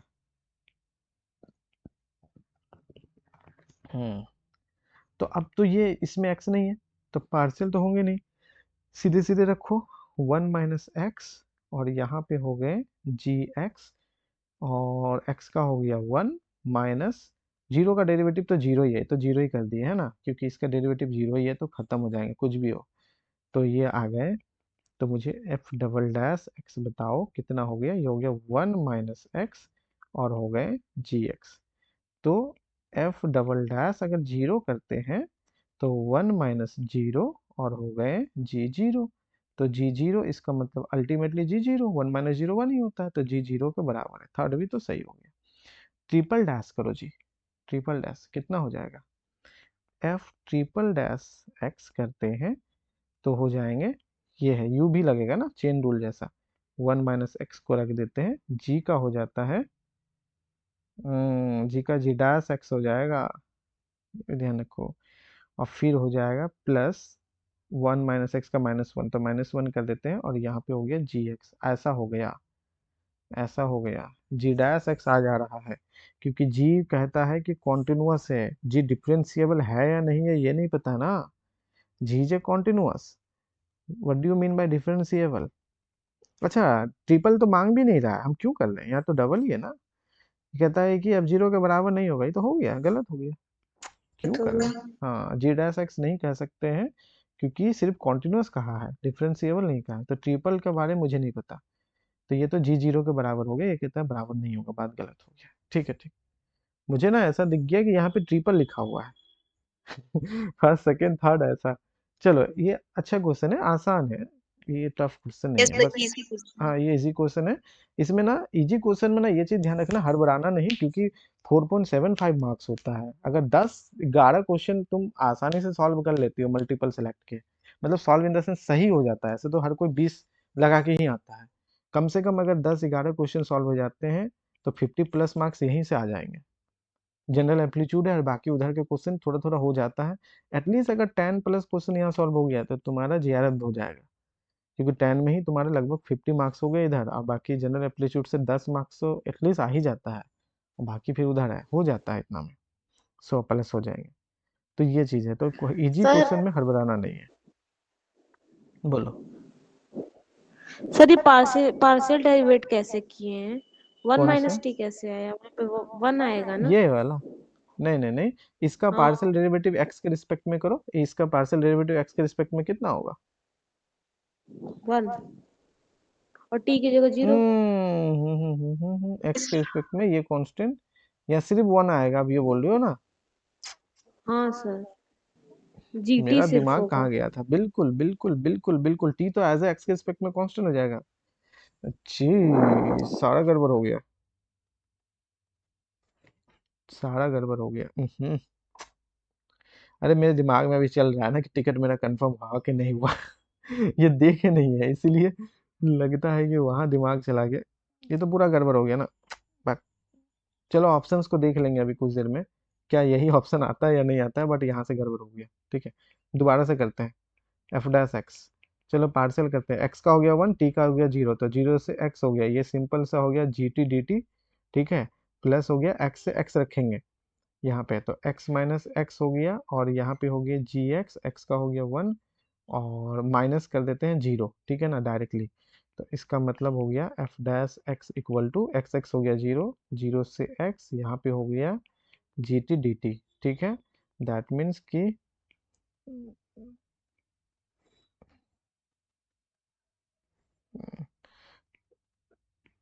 यहाँ से एफ डैश 0 करने पे ये 0, तो दूसरा ऑप्शन तो सही है।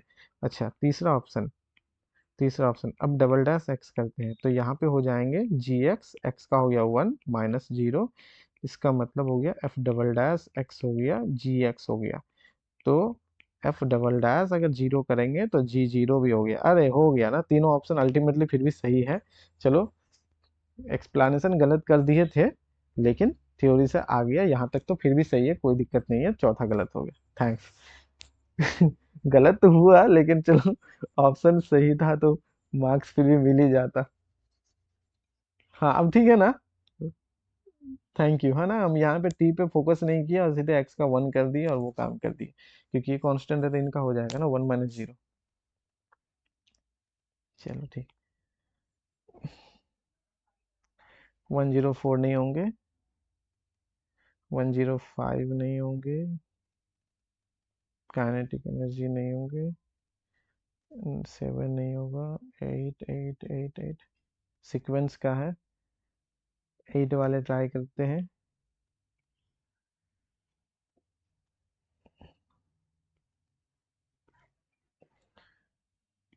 हम नोट्स बनाते हैं कल, ठीक है, यूनिफॉर्म वाला, कल या परसों तक यूनिफॉर्म और ईमान वाला थोड़ा थोड़ा करके, ताकि हम उसे कंप्लीट कर देंगे।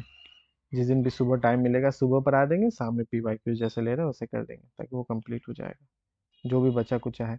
अब जैसे लीनियर ट्रांसफॉर्मेशन नहीं कराए हैं जो भी इस बार वाले में से, तो होगा तो वो भी करा देंगे। वो तो खैर उसमें कुछ मुझे करना नहीं है, ताकि लीनियर ट्रांसफॉर्मेशन के बहुत सारे क्वेश्चन आते हैं ना गेट नेट में। गेट में नहीं है इस बार जो पढ़ा है, इसलिए नहीं किया अभी तक में से।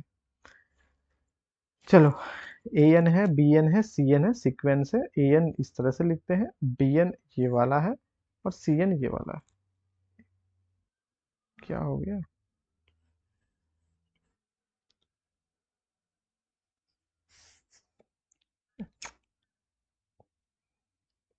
स्क्रीन में मेरा स्क्रैच आ गया। चलो ठीक है, ये हो गया सी एन। तो does not converge, a n के बारे में बताओ क्या होगा। Limit N tending to infinity, a n कितना आ जाएगा, limit N tending to infinity minus 1 to the power n, और यहाँ है 1 plus 1 by e to the power N, ये ना है जी। तो एन टेंस टू इन्फिनिटी में ये हो गया 0, ये हो गया 1, तो 1 और माइनस 1 हो गया, जब क्या हो तुम्हारा एन इज इवन, और यहाँ पे हो जाएंगे एन इज ऑड। ठीक है, ऑड के केस में -1, इवन के केस में 1, एन टेंस टू इन्फिनिटी में, क्योंकि ये हो गया 0। ओके, तो सीक्वेंस जो है are true, does not converge, पहला तो सही है भाई, सीक्वेंस कन्वर्जेंट नहीं है।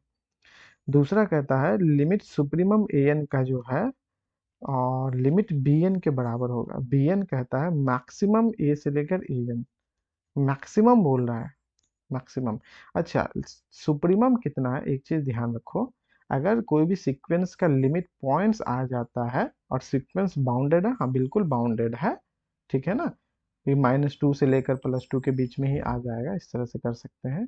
तो इसका मतलब हुआ सबसे बड़ा लिमिट लिमिट सुप्रीमम, सबसे छोटा लिमिट लिमिट इन्फीमम है। ठीक है, सबसे बड़ा लिमिट हियर, हियर, ठीक है। लिमिट सुप्रीमम अगर करेंगे ए एन का तो वो दे देगा 1, एंड अगर हम लोग लिमिट इन्फीमम करेंगे ए एन का तो वो दे देंगे आपको -1। ठीक है, लिमिट सुप्रीमम ए एन 1 दे देंगे, लिमिट इन्फीमम -1 दे देंगे। क्यों? क्योंकि ये सीक्वेंस जो है बाउंडेड सीक्वेंस है और 2 लिमिट पॉइंट्स हैं। Every bounded sequence has a limit point, ठीक है, बॉल्जन ओवर स्टार्स कहता है, तो बस सबसे बड़ा वाला लिमिट सुपीरियर, सबसे छोटा, तो लिमिट सुपीरियर आ गया, लिमिट इन्फीरियर आ गया। अब कहते हैं बी एन सी एन, ध्यान रखो बी एन कहता है कि इन सब में मैक्सिमम, सी एन कहता है इन सब में मिनिमम। तो A1 A2 A3 करोगे ये ऑसिलेट करेगा, ये ऑसिलेट करेंगे, तो थोड़ा मुझे निकालना पड़ेगा, 2-3 टर्म एटलीस्ट कम से कम निकालना पड़ेगा कि क्या होंगे। आ जाओ आ जाओ, ठीक है।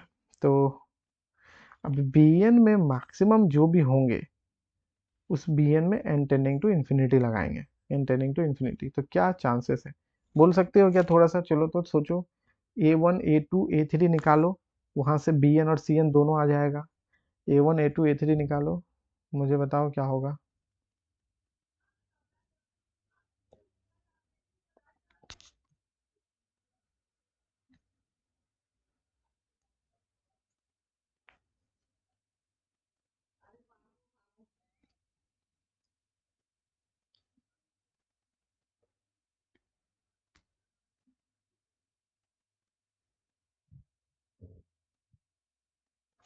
बोलो, लग रहा है कुछ? जैसे A1 निकालो ना, तो A1 हो गया -1 + 1/e, A2 निकालो, A2 हो गया 1 + 1/e², ठीक है, ऐसा करके। A3 निकालो, फिर हो गया -1 + 1/e³, A4 निकालो तो हो गया 1 + 1/e⁴। तो एक चीज नोट करो ना, एक चीज नोट करो, ये अगर हम साइन को कुछ देर के लिए भूल जाए, माइनस वाले को सब प्लस, तो सारे प्लस में सबसे बड़ा तो यही होगा, क्योंकि जैसे जैसे e² e³ करेंगे, e4 e5, तो ये वाले टर्म जो है छोटा होते जाएंगे, है ना। तो सबसे बड़ा ये है, इसमें नेगेटिव लगा देंगे, तो सबसे छोटा तो यही हो जाएगा ना जी। तो मिनिमम अगर इन सब में लेना हो तो A1 हो जाएगा मिनिमम, सबसे छोटा। अच्छा, एक चीज दूसरा ध्यान रखो, ये सबसे बड़े होंगे अगर हम लोग साइन को इग्नोर करते हैं, उसके जस्ट बाद ये वाले, उनके जस्ट ये, उनके जस्ट ये। अब नॉर्मली देखें, नेगेटिव लगा दे, दिस इज सबसे छोटे, दैट इज मिनिमम में जाएंगे, और ये सबसे बड़े जाएंगे, क्योंकि इससे ये छोटा है पॉजिटिव वाले, और नेगेटिव तो ऑलरेडी छोटा होता ही है, तो पॉजिटिव में सबसे बड़ा ये, नेगेटिव में सबसे छोटा ये। बात समझ में आया? तो ऐसे ही तो दिख रहा है, अगर हम लोग सिर्फ मैग्नीट्यूड छोटा होते जा रहा है अगर हम लोग साइन को इग्नोर कर देते हैं, ठीक है। तो ये इस तरह से चलते जाएगा। सो अगर हमको Bn लिखना हो, Bn लिखना हो, मैक्सिमम, मैक्सिमम A1 A2, बोलो क्या जाएगा, कोई बता सकता है? कोई बता सकता है? ये A2 हो जाएंगे 1 + e², और Cn लिखना हो जो कि मिनिमम होगा, मैग्नीट्यूड को देख के करो ना, उसमें साइन लगा देंगे, मैग्नीट्यूड को देख A1 के हो करो। जाएगा सर। हाँ, ये हो जाएंगे A1, जो कि -1 + 1/e, क्योंकि मैग्नीट्यूड धीरे धीरे घट रहा है, साइन को इग्नोर करते हैं कि कौन प्लस कौन माइनस है, घट रहा है, तो सबसे बड़ा मैग्नीट्यूड ये वाला है, उसमें माइनस लगा हुआ है, इसका मतलब सबसे छोटा होगा। उसके बाद वाला जस्ट मैग्नीट्यूड ये वाला है और इसमें प्लस साइन है, दैट मीन सबसे बड़ा ये है। तो ये हो गया। अब जब ये हो गया है तो लिमिट बता दो कितना होगा, limit n tending to infinity Bn का, ये तो फिक्स वैल्यू है ना जी, लिमिट भी लगा दोगे क्या ही फर्क पड़ेगा, Cn का, n tending to infinity Cn का कुछ फर्क पड़ेंगे, -1 + 1/e। तो क्या ये बराबर हुआ?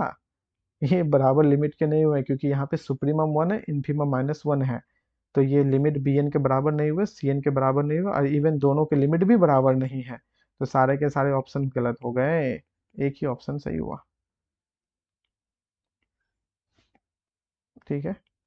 ये बराबर नहीं है किसके, 1 के, और ये बराबर नहीं है किसके, -1 के।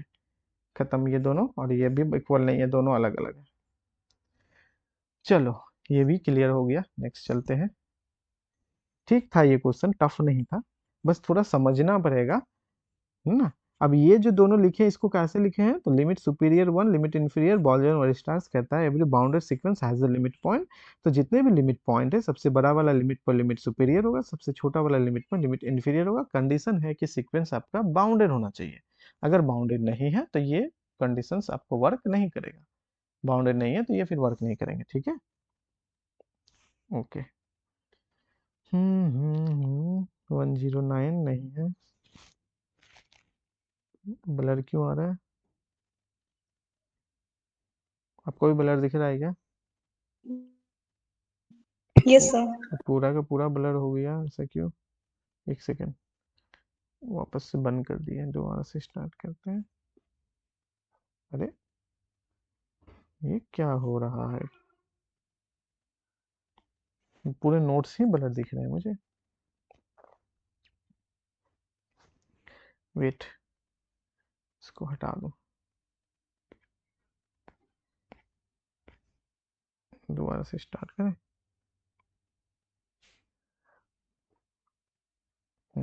आ गया ठीक। ये तो अब आज नहीं हो पाएगा, इसको हटा ही देते हैं, ये ठीक हो गया।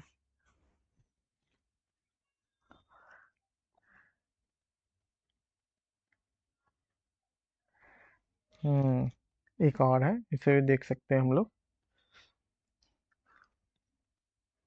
बताओ ये क्या होगा?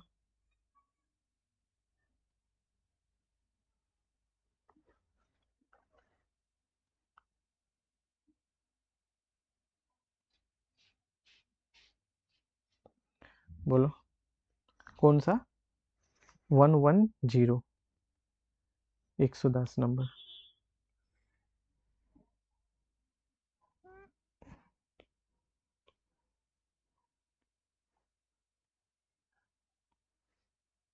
ये था 108, 110।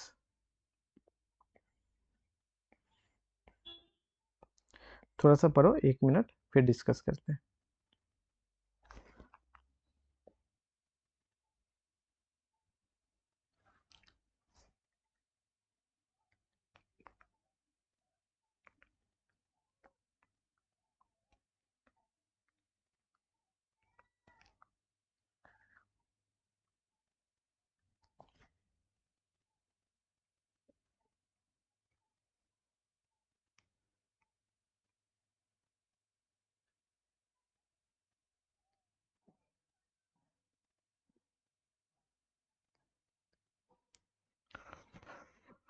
हाँ,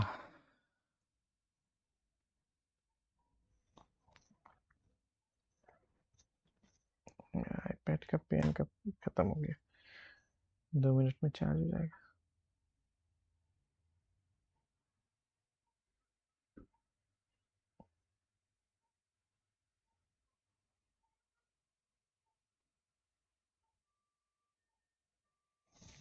बोलो। वेरिएबल एक्स है, 4 डायमेंशनल वेक्टर स्पेस है पॉलिनोमियल का। टी से भी लीनियर ट्रांसफॉर्मेशन है। डी कहता है कि हम लीनियर ट्रांसफॉर्मेशन तो है लेकिन डिफरेंशिएट वाला है, ठीक है, ये चीज है विथ रिस्पेक्ट टू एक्स, ठीक है। ये कहता है एक्स इंटू डी, डीएम और एम डी बराबर नहीं होगा। तो इसको तो डायरेक्ट भी कर सकते हैं ना जी, डायरेक्ट भी कर सकते हैं, कर सकते हैं। बी का बेसिस बोलो, basis of B standard 1x, x square और एक्स क्यूब, इतना तो बेसिस हो गया। डी अगर 1 करेंगे तो डेरिवेटिव है 0।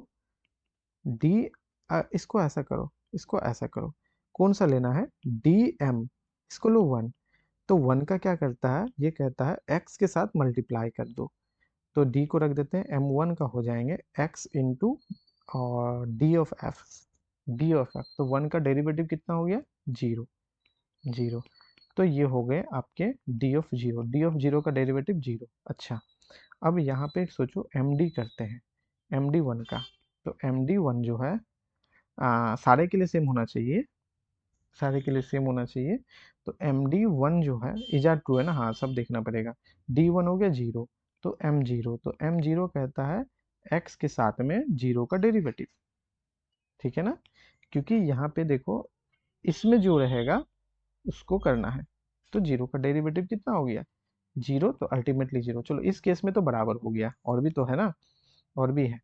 dm हम लोग करते हैं किसके लिए? x का, तो ये हो गया d, x लिख देंगे और x के साथ में derivative 1, ultimately x into 1 x, x का डेरिवेटिव हो गया 1। अच्छा, md करते हैं, एम डी अगर एक्स का करेंगे तो एम डी का डेरिवेटिव हो गया 1, 1 को लिखेंगे एक्स इंटू कितना हो गया बोलो,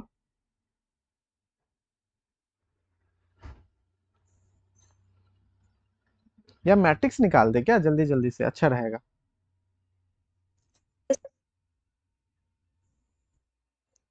यस मैट्रिक्स सर, ऐसे थोड़ा कंफ्यूज हो रहे हैं। नहीं, कंफ्यूज नहीं है, मतलब देखो इन दोनों से कर रहे हैं। देखो ये बेसिकली क्या है ना, ये एफ कहता है कि डेरिवेटिव करो और एक्स से मल्टीप्लाई करो, हम वही कर रहे हैं। अब जैसे डी का कहता है जस्ट डेरिवेटिव, हमने कर दिया 1। अभी कहता है एक्स हो गया और 1 का डेरिवेटिव करो, तो 1 का डेरिवेटिव कितना होता है 0, तो अल्टीमेटली 0। तो यहीं से तो दिख गया, एक 1 आता है एक 0 आता है, दोनों बराबर नहीं है, तो ऑप्शन नंबर 1 तो पिक हो जाएगा ना। देखो इसका मतलब क्या हुआ, जो x है f कहता है कि x इंटू उस फंक्शन का डेरिवेटिव, तो x इंटू इस x का डेरिवेटिव 1 हो गया, तो ये हो गया अल्टीमेटली x। और dx कहता है जस्ट डेरिवेटिव, तो x का डेरिवेटिव 1। ये कहता है पहले डेरिवेटिव करो, हमने कर दिया 1। और m कहता है कि x से जो भी फंक्शन आप ले रहे हो उसका डेरिवेटिव करो, x इंटू 1 का डेरिवेटिव 0। क्या क्लियर हुआ, कंफ्यूजन हटा थोड़ा भी, ठीक है ना। ऐसा दोनों को अलग अलग करके कर सकते हो, पहले आप m निकाल लो फिर d निकाल लो, लेकिन दो में ही पता चल गया, यहाँ 1 आता है या 0 बराबर नहीं है। अब d plus M is invertible, क्या इन्वर्टिबल होगा, इन्वर्टिबल मुझे तो नहीं लगता है इन्वर्टिबल होंगे, क्योंकि एक में भी 0 हो गया, सारे के सारे के लिए नन 0 आना चाहिए, कैसे इन्वर्टिबल होगा, मुझे नहीं लगता है। चलो चेक करके देखते हैं, आ जाओ इसके लिए करते हैं। d प्लस एम इन्वर्टिबल बोल रहा है ना, 1 के लिए काम करते हैं, इसका मतलब हो गया d1 प्लस m1। चलो d1 मतलब डेरिवेटिव 1 का 0, m1 मतलब क्या होता है, इसके जगह 1 रखो, तो x इंटू डी वन क्या होता है, x इंटू डी वन। हम यहाँ पे स्टेप बाय कर दिया, अगर पीछे 0 लग रहा है कन्फ्यूजन तो d1 हो गया 0, तो अल्टीमेटली 0, यही हम लिखे थे यहाँ पे, m1 की जगह x इंटू 0, ये वाला डायरेक्ट लिख दिए थे, क्योंकि x इंटू डी वन है तो 0।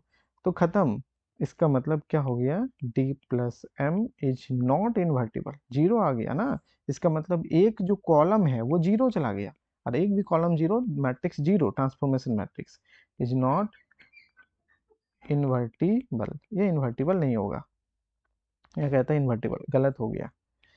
dm इज इन्वर्टिबल, dm कहाँ गया, dm कैसे dm इन्वर्टिबल होगा, dm एक नन 0 के लिए 0 आ जा रहा है, खत्म है, डीएम भी नहीं होगा क्योंकि एक कॉलम जो है 0 हो गया। रैंक डीएम का रैंक एमडी के बराबर है, रैंक डीएम का एमडी के बराबर है, रैंक के केस में मैट्रिक्स निकालना पड़ेगा लगता है।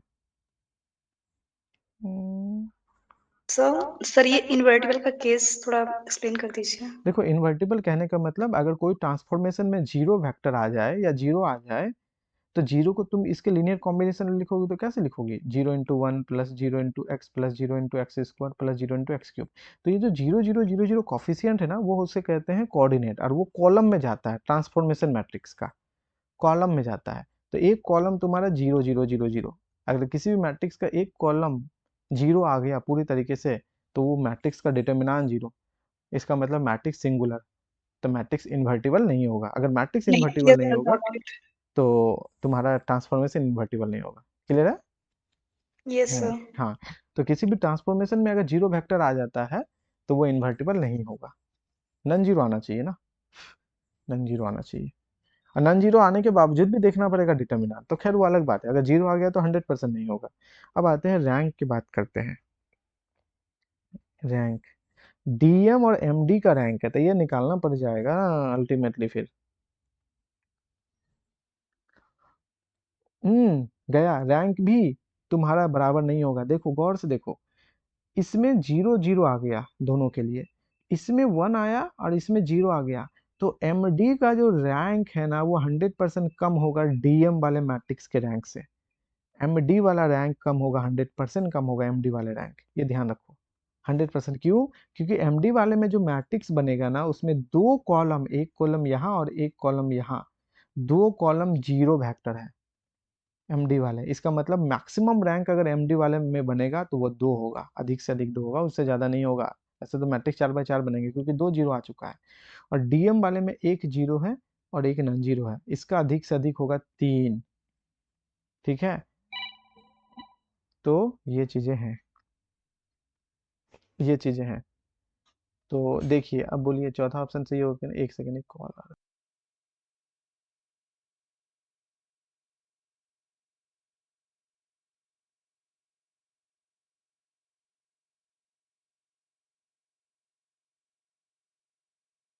So, false. हाँ, तो रैंक भी आपके बराबर नहीं होगा। क्या रैंक वाला समझ में आया? अगर किसी को नहीं समझ में आया ना, हम पूरा मैट्रिक्स लिख देंगे, कोई दिक्कत नहीं है हमको लिखने में। Yes sir. सर मैट्रिक्स देखना था जो। अच्छा, मैट्रिक्स देखना था, चलो मैट्रिक्स लिखते हैं आप। दो दो तो निकाल चुके हैं, 1x के लिए आप एक्स स्क्वायर के लिए निकालो, दोनों को एक्स स्क्वायर के लिए निकालो। डी एम एक्स स्क्वायर के लिए करते हैं, तो डी एक्स स्क्वायर के लिए तो x इंटू एक्स स्क्वायर का डेरिवेटिव 2x, तो यहाँ हो गया 2x स्क्वायर, 2x स्क्वायर का डेरिवेटिव कितना हो गया जी? 4x हो गया। अच्छा, और एम डी एक्स स्क्वायर का डेरिवेटिव करो तो जस्ट 2x, 2x को क्या करेंगे? x इंटू 2x का डेरिवेटिव करो 2, तो ये हो जाता है 2x। ओके, ये ऐसा आया। और एक और निकालना पड़ेगा, एक और निकालना पड़ेगा। And D M x cube, तो एक्स क्यूब में हो गया डी एक्स क्यूब कहता है एक्स इंटू एक्स क्यूब का डेरिवेटिव 3x स्क्वायर, तो यहाँ पे हो गया 3x क्यूब, 3x क्यूब का डेरिवेटिव हो जाता है 9x स्क्वायर। अच्छा, एम डी एक्स क्यूब, तो जस्ट डेरिवेटिव पहले करो तो हो गया 3x स्क्वायर, 3x स्क्वायर हो गया, तो x इंटू 3x स्क्वायर का डेरिवेटिव करो, कितना हो जाता है? 3x स्क्वायर हो गया, x इंटू 3x स्क्वायर हो गया ना, x इंटू 3x स्क्वायर का डेरिवेटिव करो तो हो जाता है 6x, 6x, तो ये हो जाता है 6x स्क्वायर। मैट्रिक्स लिखो, सबको तो स्टैंडर्ड बेसिस में ही है। सो हम लिख रहे हैं पहले डीएम, डीएम लिखो, मैट्रिक्स, मैट्रिक्स डीएम कहाँ गया? डीएम वाला पहले पहले लो। डीएम 1 के लिए है 0, रखो 0, सारा कॉलम 0 हो जाएगा, 0 0 0 0। अच्छा, डीएम गया है, डीएम एक्स के लिए, डीएम एक्स के लिए है 1, तो एक्स के लिए 1 है तो हो गया 1 0 0 0। अच्छा, एक्स स्क्वायर के लिए कितना है यहाँ पे? 4x है, तो 0 4 0 0। और डीएम है ना एक्स क्यूब के लिए 9x स्क्वायर, 0 0, यहाँ पे हो गया 9 0। ये हो गया आपके 4/4 के डीएम, जिसके रैंक 3 है। एन एम डी करो, एम डी, तो एम डी हो जाएंगे आपके 1 के लिए, तो एम डी जो है 1 के लिए तो 0 है, तो ये तो 0 0 0 0 कोऑर्डिनेट लिखना है। एम डी एक्स के लिए भी 0 है, तो 0 0 0 0। एक्स स्क्वायर के लिए 2 है, तो यहाँ पे 0 2 0 0। एक्स क्यूब के लिए कितना है? एम डी 6x स्क्वायर है, तो 0 ये 1 एक्स स्क्वायर की जगह 6 0, ये हो जाएंगे जी। ये मैट्रिक्स बन गया। अब इस मैट्रिक्स से देख लो, सब कुछ तुम्हारे पास क्लियर है। दोनों मैट्रिक्स बराबर नहीं है तो दोनों ट्रांसफॉर्मेशन बराबर नहीं है। डी प्लस एम जोड़ने पे इन्वर्टिबल नहीं होगा, क्योंकि पहला कॉलम 0, इसका 0, दोनों मैट्रिक्स को जोड़ दोगे तो पहला कॉलम फिर भी 0 रहेगा, डिटर्मिनेंट 0 होगा, इन्वर्टिबल नहीं होगा। DM is invertible, DM singular matrix है, इन्वर्टिबल नहीं होगा। रैंक दोनों का बराबर है, गलत, रैंक इसका 3 है, इसका रैंक 2 है। बस हो गया, इन दोनों मैट्रिक्स है, देखो। Yes sir. हाँ, तो अभी तो क्लियर हो ही गया। तो रैंक ऑफ डीएम बराबर नहीं है, रैंक ऑफ डीएम कितने हैं आपके? हैं 3, जो कि इक्वल नहीं है रैंक ऑफ एमडी जो है आपके 2। तो इस तरह से हम लोग कर सकते हैं। चलिए ठीक है, 1 1 0 हो गया। नेक्स्ट, लीनियर मॉडल, ये तो नहीं जाएगा।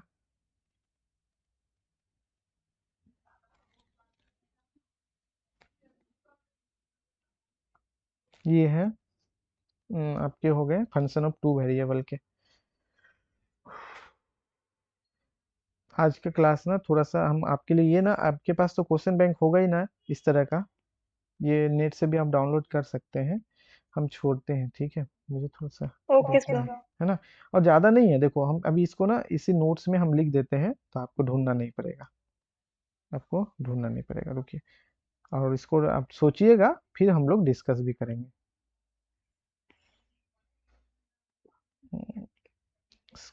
हम इसी पे कर लेते हैं पहले, 112 के थे ना, और ये है, ताकि आपको ढूंढना नहीं पड़ेगा।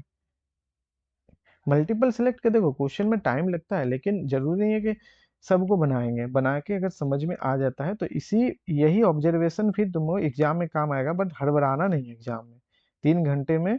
नहीं तो एक दो भी गलती हो जाता है तो वो टाइम भी बर्बाद गया, प्लस मार्क्स इसके वेटेज बहुत ज्यादा है ना, ठीक है, वेटेज बहुत ज्यादा है, दैट्स वाई ये पूरा का पूरा बर्बाद कर देगा। और 10 क्वेश्चन इजली आप सॉल्व करेक्ट कर सकते हो, हम ऐसा बोले, क्योंकि आपके पास स्टार्ट्स भी है, और यूनिट 1 में ही सिर्फ आपके 13 क्वेश्चन आते हैं।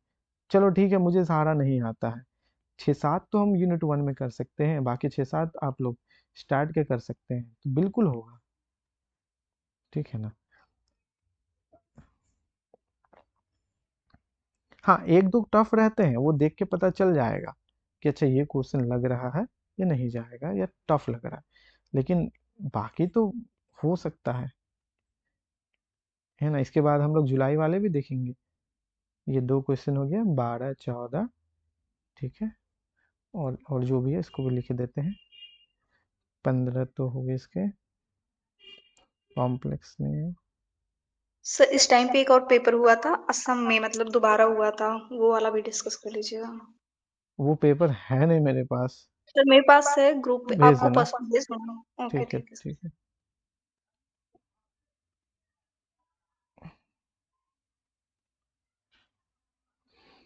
इसको इग्नोर करना है, भेज देना।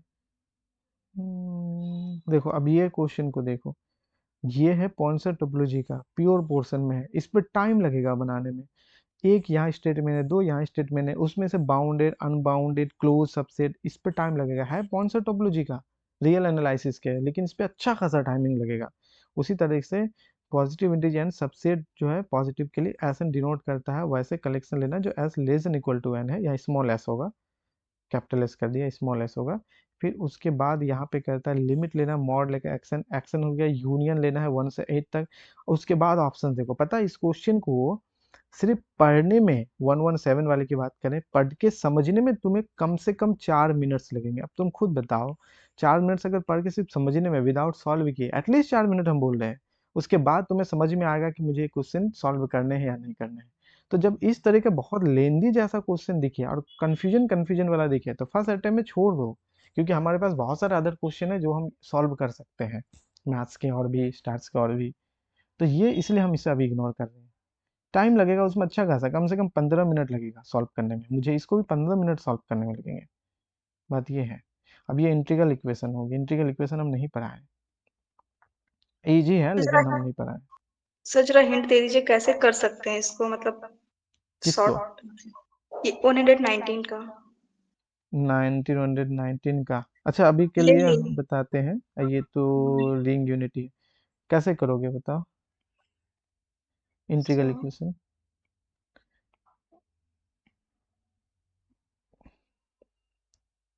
इसको यहाँ पे लिख देते हैं,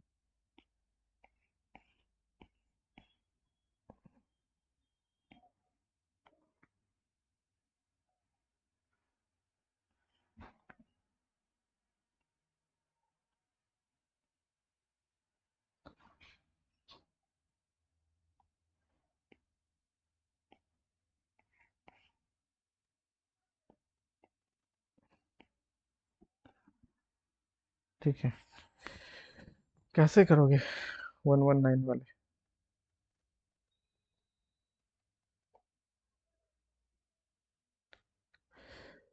चलो इसको भी सोचना, आराम से हम बता देंगे।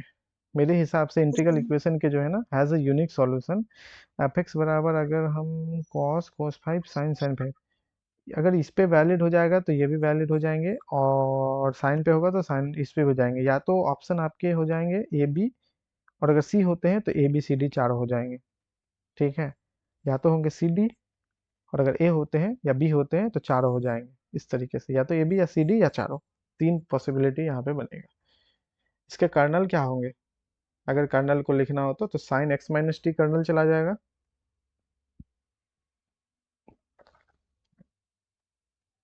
Sign x minus t kernel चला जाएगा,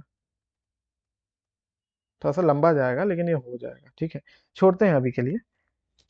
ये 3 क्वेश्चन हम कल डिस्कस करेंगे और कल लेट नाइट में आपके क्लासेस चलेंगे।